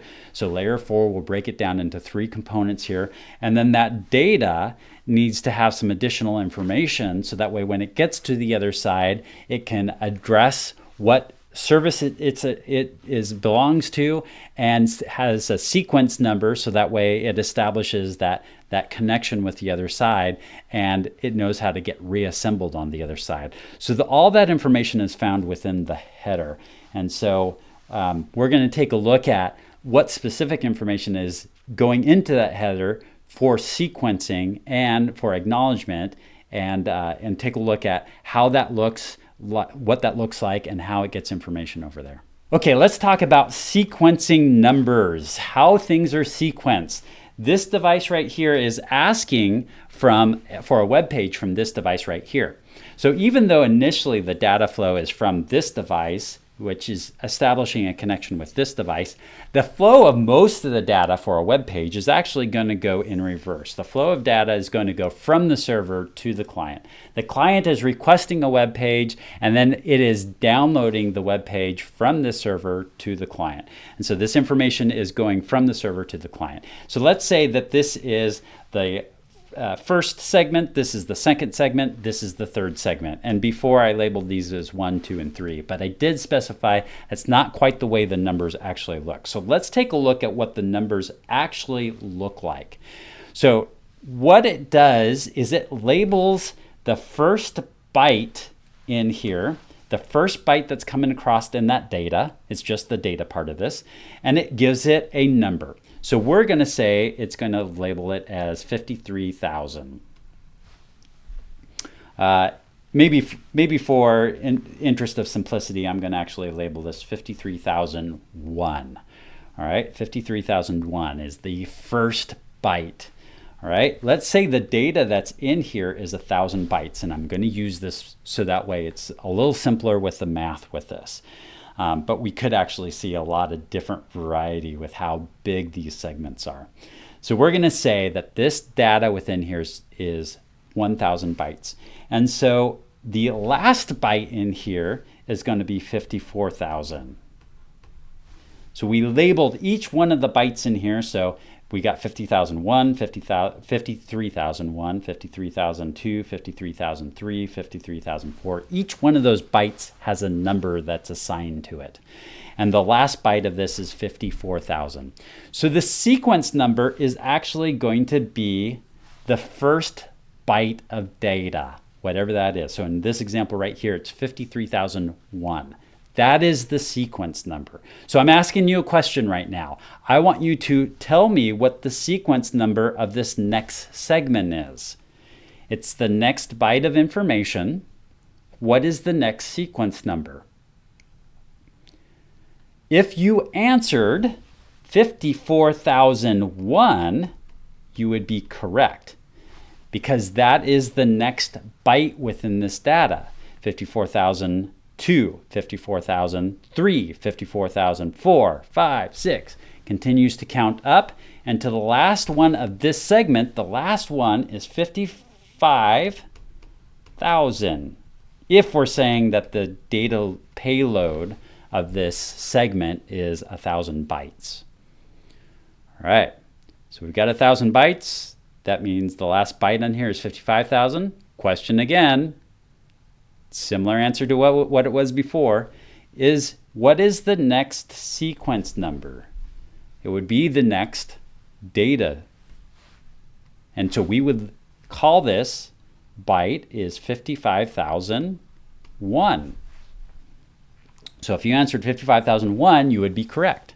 And then each subsequent byte, 55,002, 55,003, 55,004, all the way to the end here would be 56,000. All right, if we had another segment after this, where would it begin? The next byte in this transfer would be 56,001. So that would be the next one as it's sent over. And it continues to do that. And now what happens is this, as this information gets over to the other side, now it knows that, well, this is the first 1,000 bytes right here. This is the next 1,000 bytes right here. This is the next 1,000 bytes right here. It knows how to reassemble that based off of that sequence number. If for some reason, if this packet doesn't get there, then it would recognize, because it would see that, well, I've got 1,000 bytes 53,001 to 54,000, and I got 55,001 to 56,000, but I seem to be missing something. So that is how the sequencing happens within there. And the sequencing can be quite large. Like I say, this number is randomly chosen there at the beginning as it sets that communication. But if you're doing something like wireshark, it will actually change that number to 0 so you can better understand it and see what bytes are traveling back and forth. So if you're using some sort of packet sniffer or some sort of way of taking that packet and actually looking at it, your numbers actually might look a little different than what they actually are. And that's just because that program is adjusting that so that way you can more easily identify the segments.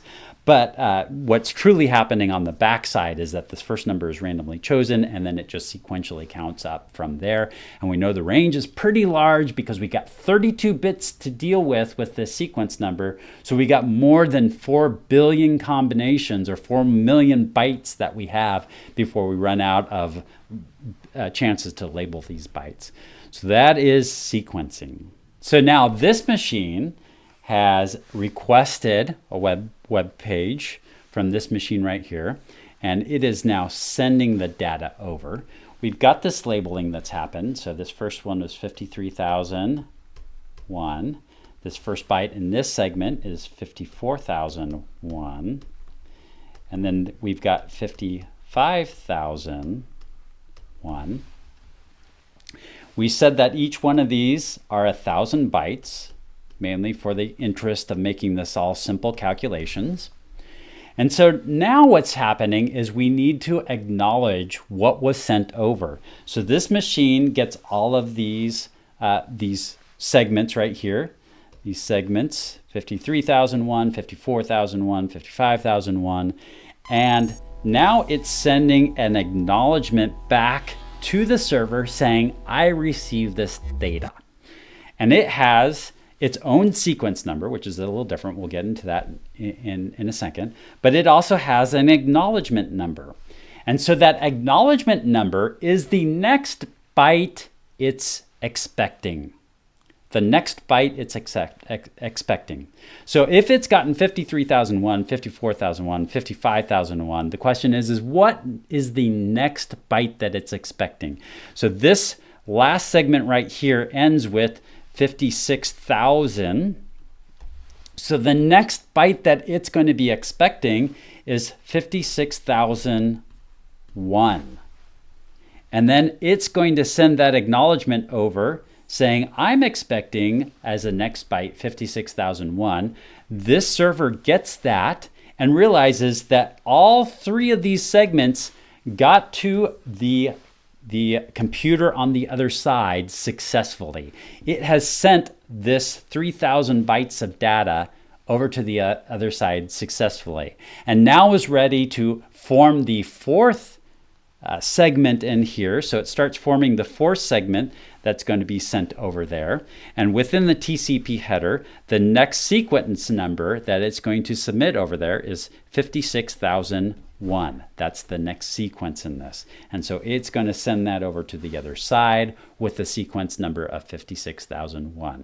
All right, let's take this the next step further. Let's say we're sending lots of data here.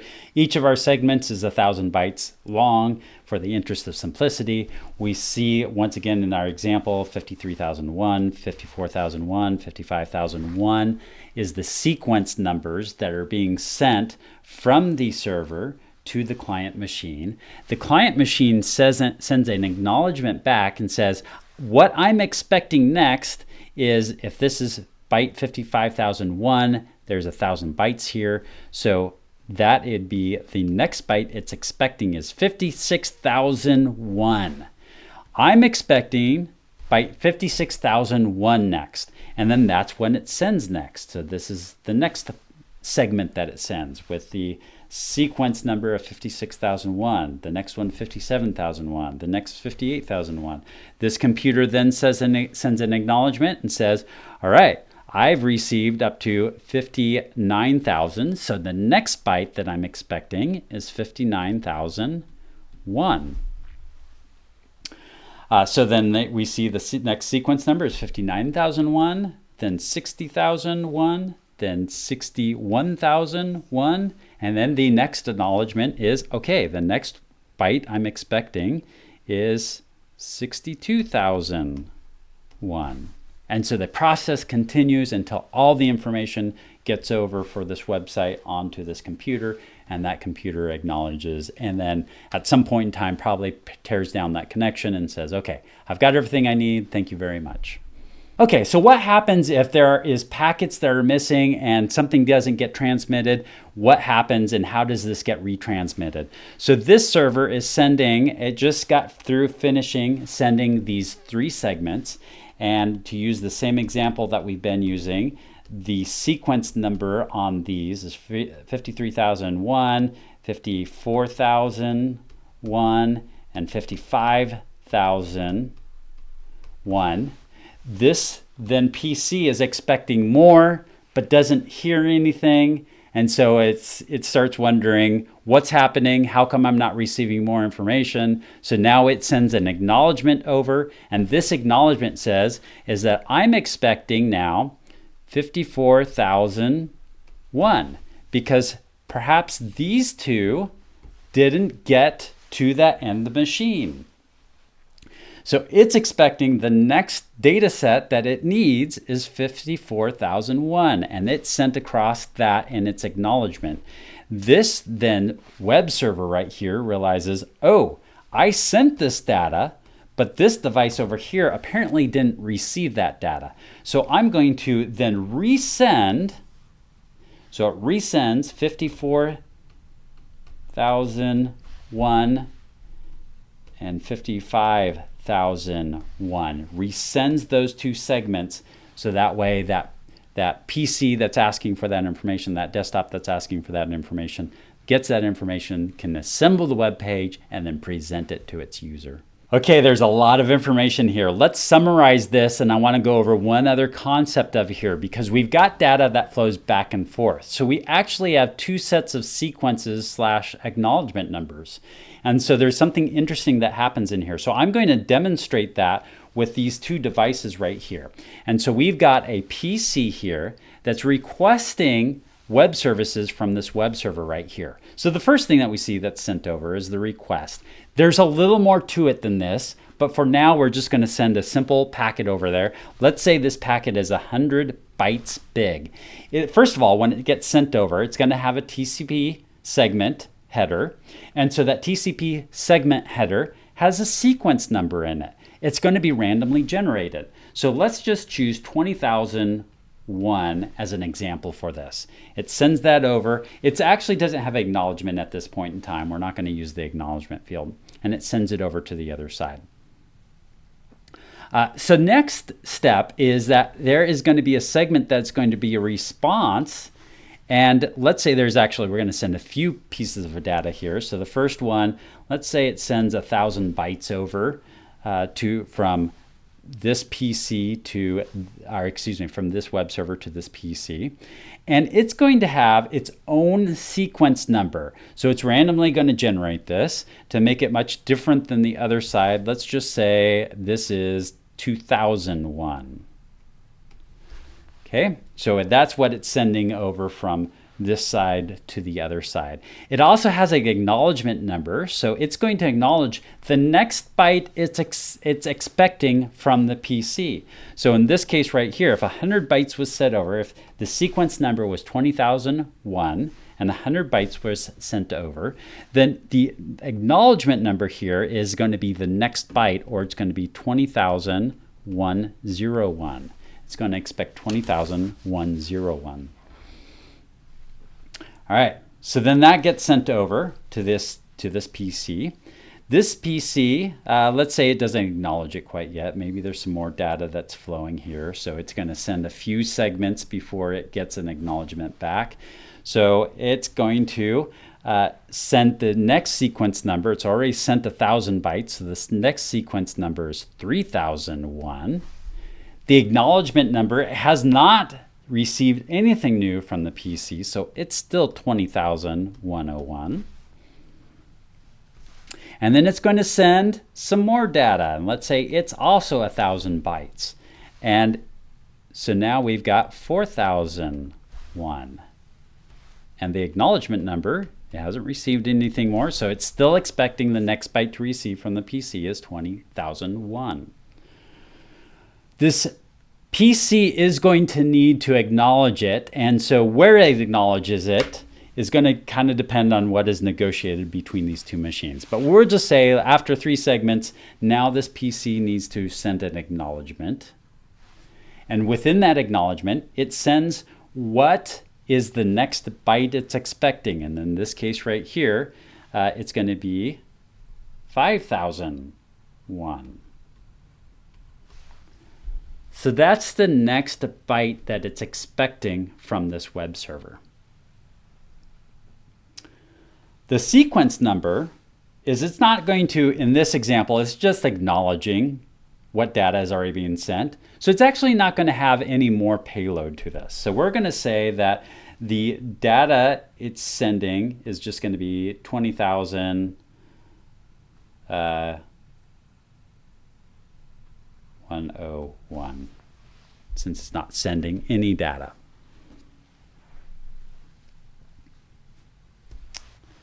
So then it gets over to this other side, and this PC decides to send 3 more packets. They're all 1,000 bytes. And then we've got sequencing up.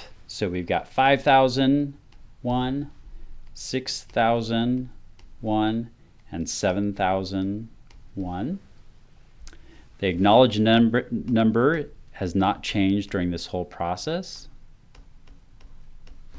So that's all going to be the same. Now this PC is going to send something back.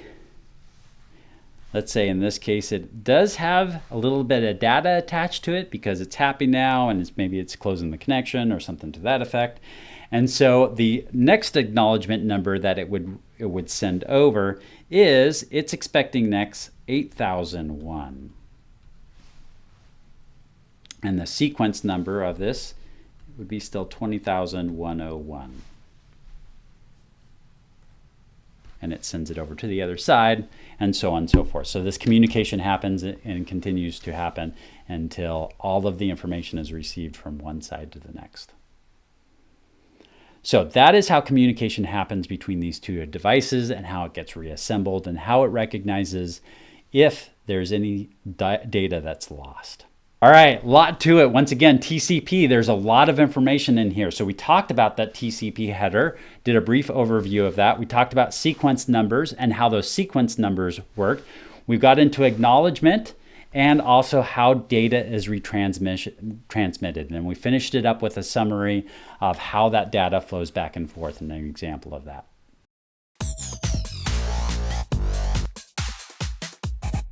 We're going to use Wireshark to take a look at the sequence numbers. I already captured the data that happened between my demo laptop and my demo Pi. So let's take a look at that. So the first few packets between these two devices, the demo laptop and the demo Pi, is just the establishment of the TCP connection. But we want to bypass that. I'm going to go straight to where it makes the first request. So this is packet 11 here in the sequence, is the get command to get the web page for the demo laptop from the demo Pi. So what we're going to do is we're going to take a look at the sequence number. To see that, I'm going to open up the TCP connection of this packet, and we're going to take a look at these sequences. As I mentioned in the prior video, these are the actual sequences right here. This is the raw data. So if you actually look at the ones and zeros, this is the sequence number. It randomly generates it, which is why we see a very large number here, and then it goes up according to what we're going to discuss right here. But for the interest of this video, I think what we're going to do is we're just going to look at the relative sequence number, this 1. And so what they've done is they said, rather than take a look at this really large number right here, we're going to simplify it and present it in a very simple form. We're going to start at 1 and we're going to count the way up from there. So this is the number that we're going to look at to analyze this data. we see that this sequence starts at 1. Then let's scroll down just a little ways and see what is in the TCP payload. So the TCP payload, this starts at byte number 1, is the first byte of the TCP payload here, and then it goes all the way up to 428 bytes. So the last byte is the 428th byte. So in our next TCP header, what we're going to see that it's going to start with 429. And if we scroll up to this top part section again, it says next sequence number 429. So here again, this is not data that is found in the TCP header, but Wireshark is giving this to us as a way to view into these packets. So once again, we're starting with byte 1, and this particular packet is delivering from byte 1 to byte 428, and then the next packet is going to start with 429. So let's take a look at the next packet. What I'm looking for is the next packet that's coming from 10.1.0.14, which is my demo laptop, and going to 10.1.0.3. So if I look at this, packet 14 is the next one that I want to look at. And sure enough, our sequence number here is 429 right here. And I look down at the payload, and this doesn't have payload information. And the reason is because there is no payload for this. I'm going to shrink this data right here, or the field right there, and we see that it just ends with the layer 4 and doesn't, so it's continuing on this TCP connection, but it's actually not transferring any data. And so there's no payload. So it makes sense that if this is 429, where do we have our sequence numbers? I opened the wrong layer here, so I'm going to open this up. If this is sequence number 429 with no payload, then it makes sense that the next expectation, the next sequence number is going to be 429 again. All right, so let's take a look at the next packet again. We take a look at the next packet, and the sequence number once again starts with 429, and the payload is 365. So this is byte 429 to byte 700. Well, let's actually look at it. I'm going to pull up a calculator, and we're going to add 429 plus the payload length, which is 365. So that comes up with 794. So our next sequence number is going to be 794. All right, so now let's take a look at our next communication that goes out. So looks like it's this one right here, although that's going to a different address. So the ones between this is packet 19. And we see the sequence number is 794, which is what we said it would be. And is there a payload? There's no payload here. So the next sequence number will be, excuse me, I actually highlighted the wrong one because it's the same number. This is the sequence number of this. Since there's no payload, the next sequence number is 794. Let's take a look at what it looks like from an acknowledgement standpoint. So I'm going to scroll up to the top here, go to our first packet that we looked at, which was the sequence number was 1. And this had a payload of 428. So the next sequence number is 429. Let's look at the return traffic that's coming from the demo PI. So I look at that, and it says the acknowledgement number is 429. So what this demo PI has sent back is the next time you send me a packet, I'm expecting 429. And in this case, it makes sense because there's no traffic that has been dropped. And so we see all the traffic, everything looks good, and it's expecting 429 as the next sequence. So then we can click on this next communication is happening again from the demo PI to the demo laptop, and it has not changed at all. So we see the acknowledgement number is still 429. And then we're going to here, let's take a look at this packet 15, which is going from the demo laptop to the demo Pi. Its sequence number is 429, but it figures the next sequence number is going to be 794 because of that payload. So the acknowledgement number of the return traffic, so this is coming from the demo Pi to the demo laptop, is the acknowledgement number is 794. So it's recognizing that that is the next packet.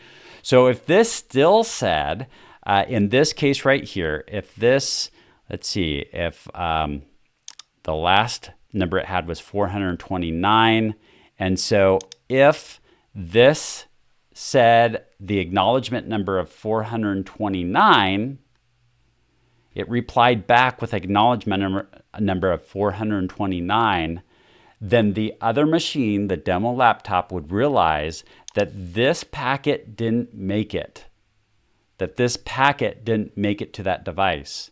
And so the demo laptop will recognize it didn't get to the device. I need to resend this. And that's how that acknowledgement number works, is that then the demo laptop will then resend that information. Another important part to understand around TCP is TCP Connections and what does that look like. And so let's jump into TCP Connections. But before we do that, I am curious, what is your biggest takeaway so far? Down below in the comments, let me know what it is that was like an aha moment of, oh, I get it now. Oh, that's pretty cool of how that works. Put that down in the comments below. I'd love to hear from you.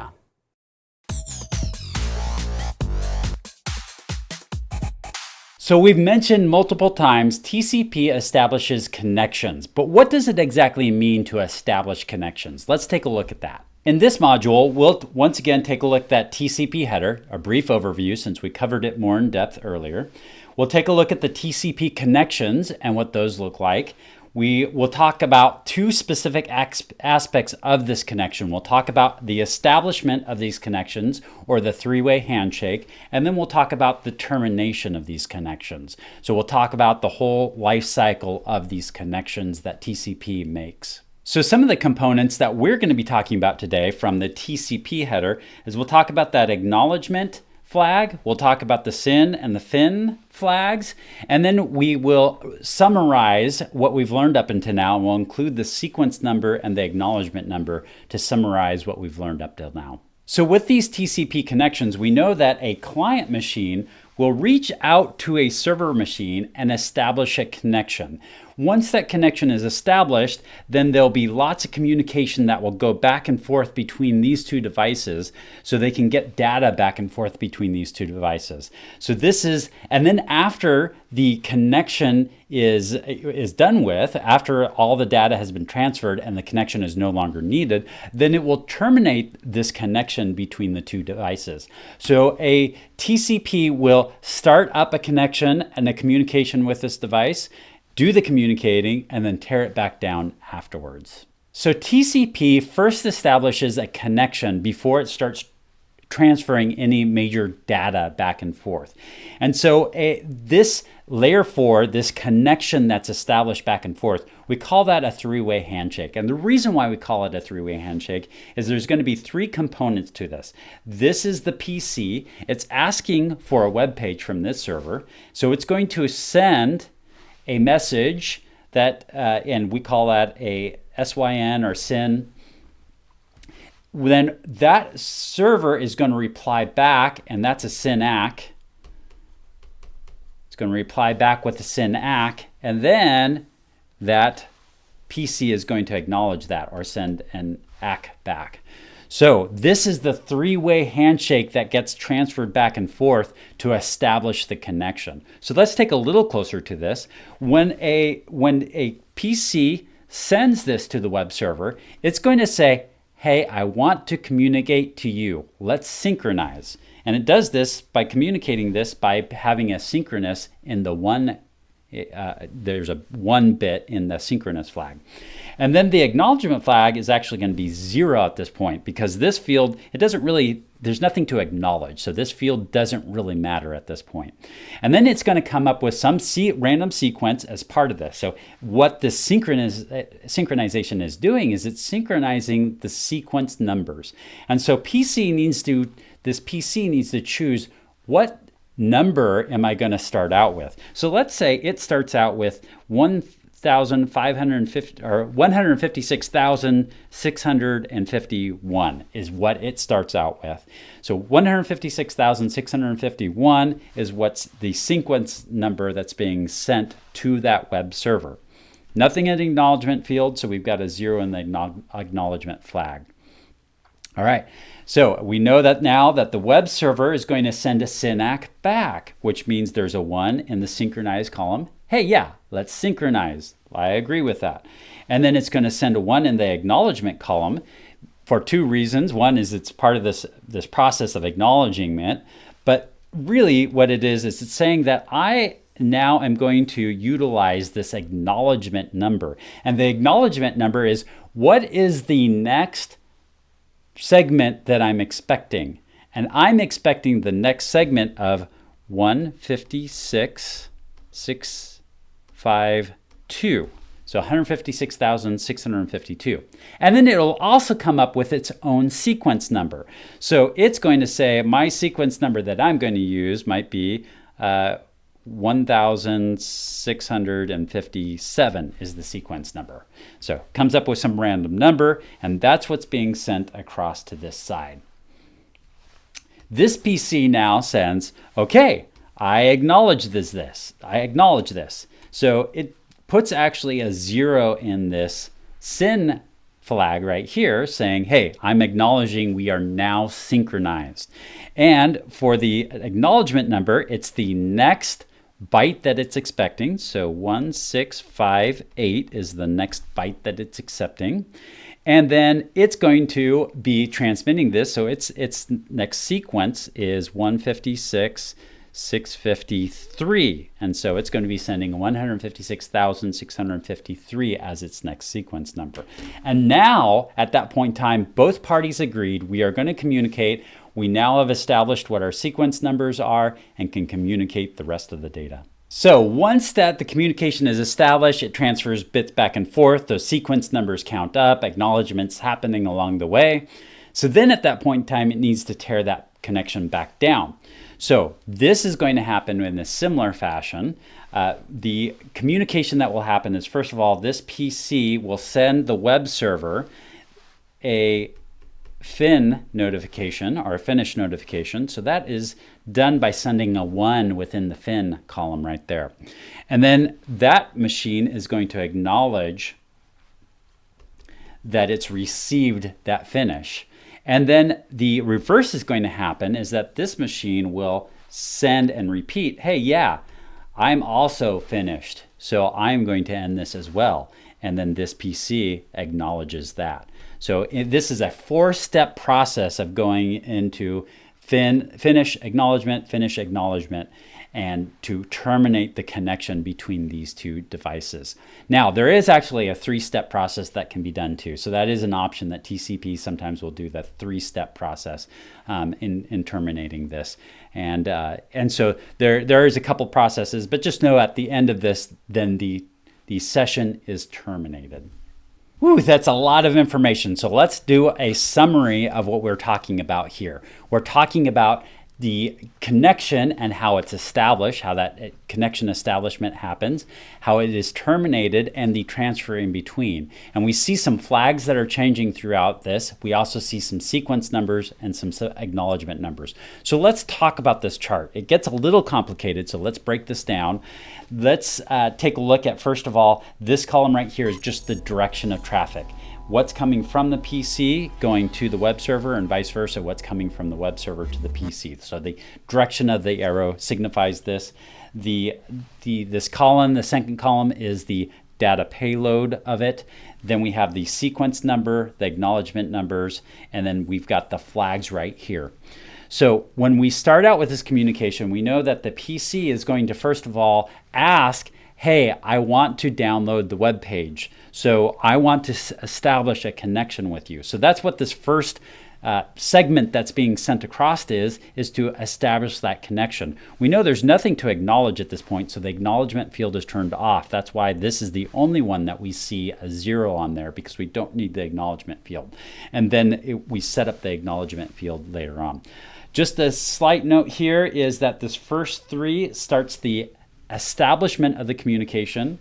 Then we communicate what we want to communicate, and this could go on for quite a while, or it could be simple and short. And then we close out or terminate this connection. So let's talk about what this looks like. We've got this PC1 making the request over to the server. The sequence number is going to be randomized. So this number right here will be randomized. So I randomly chose 0. Just to make it easy. So I'm going to choose 0 for this right now. And the request is being sent from this PC to the server and saying, okay, I want to establish a communication with you. This server then sends communication back. That's what the second line of the second row in this table is it's saying, okay, I will communicate with you. I'm going to set up my random sequence number, which is 1050. And the next bit or byte that I'm expecting from you, the next byte I'm expecting is 1 from you. So that's the next sequence. With this, they're synchronizing, so these synchronizing bits are turned on. So now we're synchronized, and there's a final acknowledgement of that synchronization. It sends a 1 in the byte column over there. And it says, okay, I'm expecting next from you 1051, which is just the next byte in the sequence. And so this machine right here says, all right, well, it doesn't reply back. At this point in time, we have an official connection between these two devices. It's a 3-way handshake. Hey, I'd like to communicate with you. Okay, let's communicate. Great, we're communicating. Okay, so now the communication is happening. Now this PC needs to make its request, saying, I would like this web page. And so the request doesn't even have to be that big.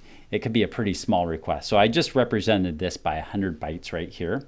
And it's saying, okay, the byte 1 of this 100 bytes that's byte 1. And so I'm sending my first 100 bytes over. The first byte is byte 1. And so then I'm going to be looking for, my acknowledgement is I'm going to be looking for the next byte of yours, which is going to be byte 1051. This machine then starts sending the web page over to the machine, this PC, the web page that it asked for. So it's going to start sending information over. So maybe the first initial one is quite a bit larger. Maybe it has a big segment that it's going to send over. So it's 1400 bytes. So it's still on 1051 is the first byte that's sending over, and then every byte counts up from there. The next one that it's expecting from the PC, the next byte number that is expecting from the PC is 101, and we know that it's 101 because it's done the first 100 bytes, which is byte 1 through byte 100. So the next byte it's expecting is 101. All right, so it sends that chunk of data over there. This PC is going to acknowledge it. So it sends something back just to acknowledge, hey, I've got your message. It doesn't really need any payload because it's not trying to upload anything to the web server. So it's sending it as sequence 101. And it acknowledges the next sequence number I'm expecting from you is 2451. And so now this server knows, because it gets a 2451 from this segment right here, it knows that this PC received this last communication. It acknowledged that it received the last communication and is up to date in the payload that's been transferred so far.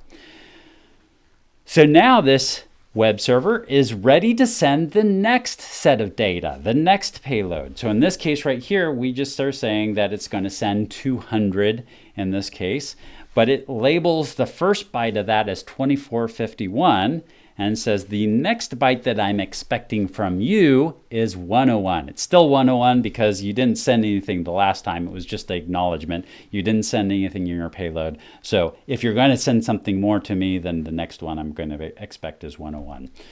Okay, so this communication happens, the data transfer happens back and forth until this web page is fully uploaded onto the PC. And then that PC is done, so it initiates a termination of this connection. So this segment gets sent back and it says, okay, I'm at, because of all the communication that happened back and forth, maybe it's at 3503. So that's the next sequence number. It says, I've downloaded everything from you, so the next sequence number I'm expecting from you is 45,015, 45015. And I'm going to finish this conversation. I've got everything that I need. This web server sends back a message. It's 45015. So 45,115 is the next sequence number. It says, okay, the next sequence number from you that I'm expecting is 3504. And then it will send back an acknowledgement that says, okay, now I'm ready to finish this. So I'm also ending this. I'm going to have the sequence number hasn't changed because I haven't sent you any data. The next number I'm expecting from you is 3504. And then this PC replies with 3504 to end it and says, if I do receive any more payload back from you, then I'm going to be expecting 45,016. And then, but at that point, the connection is terminated. And so this process would start all over again if there's anything else that this PC needs to download after this. So then this connection is completely terminated and there's nothing that residual or nothing that's going to continue after this. All right, so quite a bit to it. So we talked about the TCP header there, the TCP connection, and how it establishes this connection, does its communication, and then terminates it at the end. And so that's why TCP is connection oriented, and it establishes these connections and tears down these connections. It doesn't just end. There's a graceful way of ending the communication.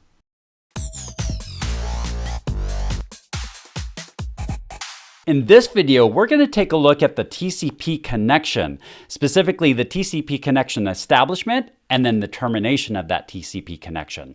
So what I have here is I've already captured in a prior video, I captured communication between my demo laptop and the demo Pi. We opened up a browser and we made a connection and we captured that data. So that's the same data that I'm going to use right here. And so what we see here is I'm going to jump down to when the connection is established. So this is when I opened up the browser. So the connection is established here, and we're going to get a little more in depth into this. And then we see the data actually being transferred. It's the HTTP GET request that happens, and then the demo Pi does respond. And then we, towards the end here, see the termination of that connection. So during the process of this, it actually established two different connections. We can see that even after the process of getting this web page all happened, we see that there's a second connection that was established between these two devices. This is for 60,424. We're going to ignore that side of it, and we're just going to concentrate on the 60,425. So that is the source port that opened up this connection. And let's see how it opened up this connection, how it communicated, and then it closed this connection. So first of all, what I want to point out is that this whole connection, wireshark allows us to easily identify what is part of this connection. And on the left-hand side here, we see that it starts, that's the horizontal line right here. It starts at this packet and then moves down and ends at this packet right here. And as we as we go through here, there's also some dotted lines. So the dotted lines show us that that is not actually part of this communication. So we can exclude those that are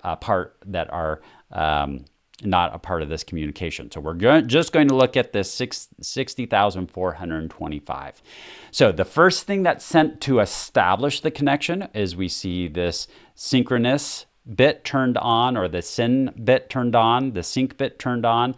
We can actually look down in our layer 4 here. If I can open up this layer 4 and we see the flags, and I'll open up the flags and we see the sync bit is turned on by a 1. And then we get a sync acknowledgement that gets sent back. So the sync is the request from the demo laptop saying, I would like to make a connection to you. Then the demo Pi sends a acknowledgement back. Okay, let's make a connection. And then the demo laptop sends back and says, great, we have a connection.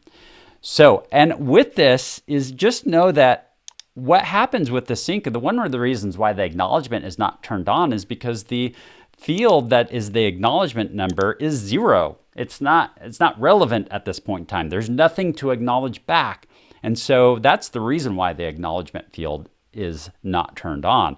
Whereas if I look at the sequence number here, so the sequence number for this is this very large number here. So when the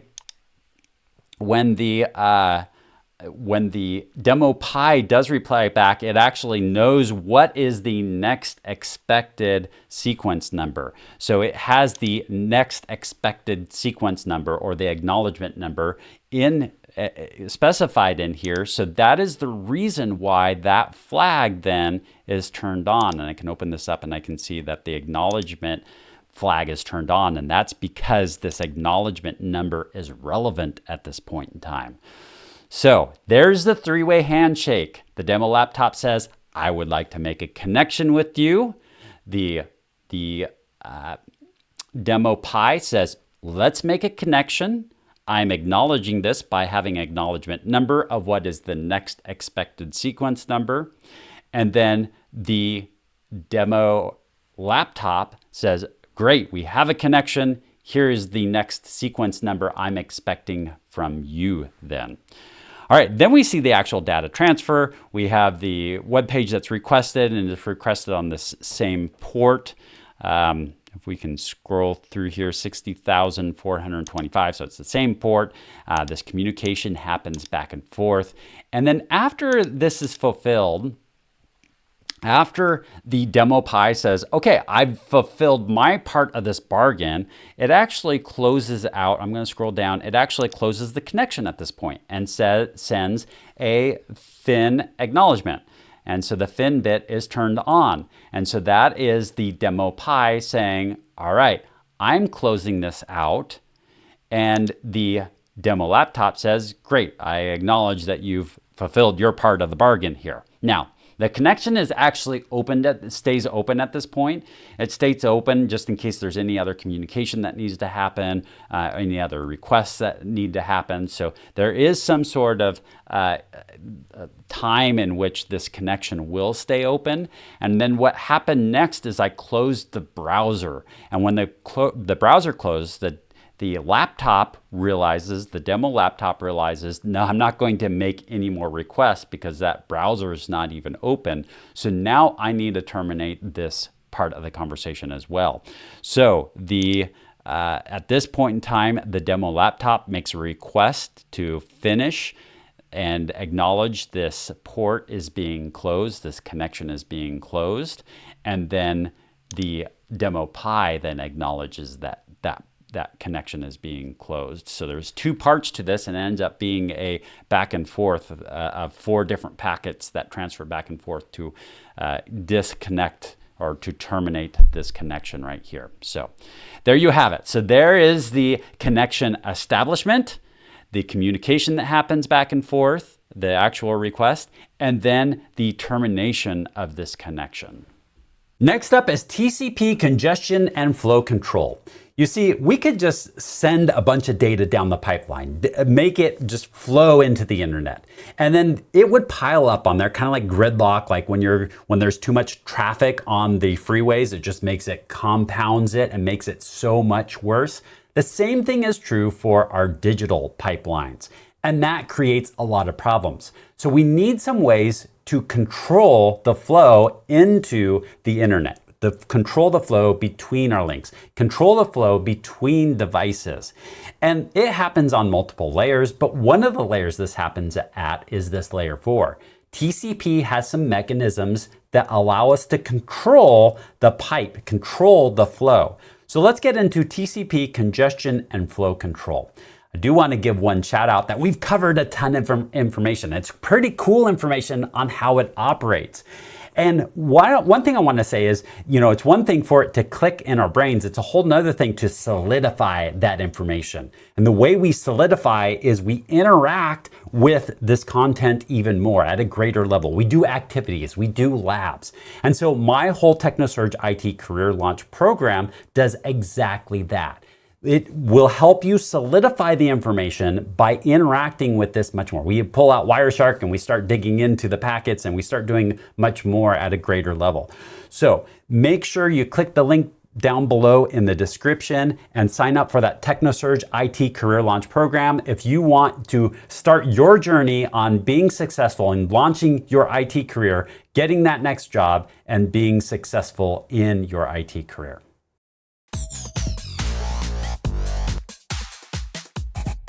So TCP is pretty cool with the different mechanisms that it uses to keep track of all these sequencing and acknowledgements. But there's also another aspect of this that's really cool, and that's the congestion and flow control that TCP has in it. This is not meant to be a real in-depth look at congestion and flow control. There's actually a lot to this and a lot of routes that we could go down and explain, but this is a fundamentals course, so we're going to look at the top layer view of this. We're going to take a look at congestion control and some mechanisms for congestion control, and same thing with flow control, something called windowing. So we're going to take a look at these aspects of this and take a look at TCP and how it deals with things like congestion and when buffers get full and when there's problems that happen on the network and on the machines. So TCP has some great things in it that can help make this communication happen very efficiently and make sure that things are streaming at optimized levels. And so there's times when there's a lot of traffic that can go through and you can pump that traffic through, and other times when there's congestion on the network or there's other problems on the network where things that if you were to just shove more traffic down there would cause worse problems. Similar to like rush hour traffic, where rush hour traffic could be flowing pretty well, pretty smoothly until something happens or there's extra cars that get added to it, and at some point in time there's a tripping point, and once it hits that tripping point it's really hard to recover from that, especially if more and more cars are getting onto the freeways. And so it's the same thing with this network traffic, is that it can flow really well and really smoothly, but if it hits a certain point where it's just over congested, and then there's other stuff that's being crammed down this pipeline that can cause problems. So TCP has a mechanism to help back things off, to help control that. So in this example, like right here, if without congestion control, what we'd have is that this PC right here would be sending data to this server, and it would just try to stream as fast as it could. And if this device is too slow, then that's data, those packets are going to get stacked up and it's going to start losing packets, and then there's going to be resending, and that resending is going to cause more traffic on there and just compound the issue. So there's several things within TCP that can help mitigate this. For one, just acknowledgements. Acknowledgements will help alleviate this problem, because you wouldn't have all of this information that's getting bogged down if every few segments or every so many segments an acknowledgement is sent back. And so what the acknowledgements do is, as it's sending data over, it will pause and wait for acknowledgement, and that acknowledgement will say go ahead and send more, retransmit this data. And so acknowledgements really help starting to shape this traffic to make sure that we're not getting too much data on any one of these lines. And so TCP has these acknowledgments that help alleviate this issue. When we took a look at the TCP header, we also saw this window size. And so this window size is another mechanism that can help communicate between two devices to say, slow down, I need a little less data. And so this is a mechanism that certain devices can send information into this windowing field right here to let the other side know that this is how much data I'm willing to accept. So in this example right here, let's say that this device right here has a certain amount of capacity to process data. And if you once again overwhelm this resource, then it's going to slow down even more. And so we don't want to overwhelm these resources. So that windowing field has a capability of when it sends an acknowledgement, it will tell this other PC how much this device, this web server, is willing to handle, how much this PC can send to this computer during any given time. And so then this device will try to fill that up. And what they will do is it will send data to try to maximize that speed. And then every once in a while, this machine will send an acknowledgement to acknowledge, yes, I've received this data, and this is my next set of data that I'm willing to accept, that I can handle, that you can send my way. Now, what will happen is that this computer will every once in a while send those acknowledgments. If it's getting overwhelmed, then those window sizes become pretty small. And if it becomes unresponsive, then possibly this machine that will check into this machine and just send, hey, are you still accepting? Are you ready for more information? And so this communication can still happen. And so TCP has that mechanism to allow this communication to happen and allow things to slow down until the time is right to send more data. Of course, I have to put this in here about silly window syndrome. Silly window syndrome. So the silly window syndrome is when this web server right here continues to broadcast window sizes that are really small, so much that at that point in time it's pretty ridiculous to even try to communicate with it because those window sizes are so small. So the silly window syndrome will happen, and really I don't know that you need to know too much about that, except for it's kind of a fun name and I thought I'd throw it in there just for fun. So there we talked a little bit about congestion control and how acknowledgements help the flow of it and stop congestion just by there's pauses that happen for those acknowledgements. We also talked about flow control and how we have some windowing that can happen so a machine can tell the other side, hey, slow down, this is a little too much information. And so it slows the process of sending that data over to it. UDP is another really common protocol that we use out there. And it's geared much differently than TCP. It is geared to do much different things than TCP does. So let's jump into UDP and take a look at what it looks like.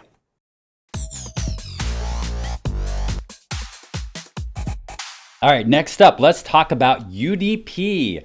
So UDP communication looks quite a bit different than TCP.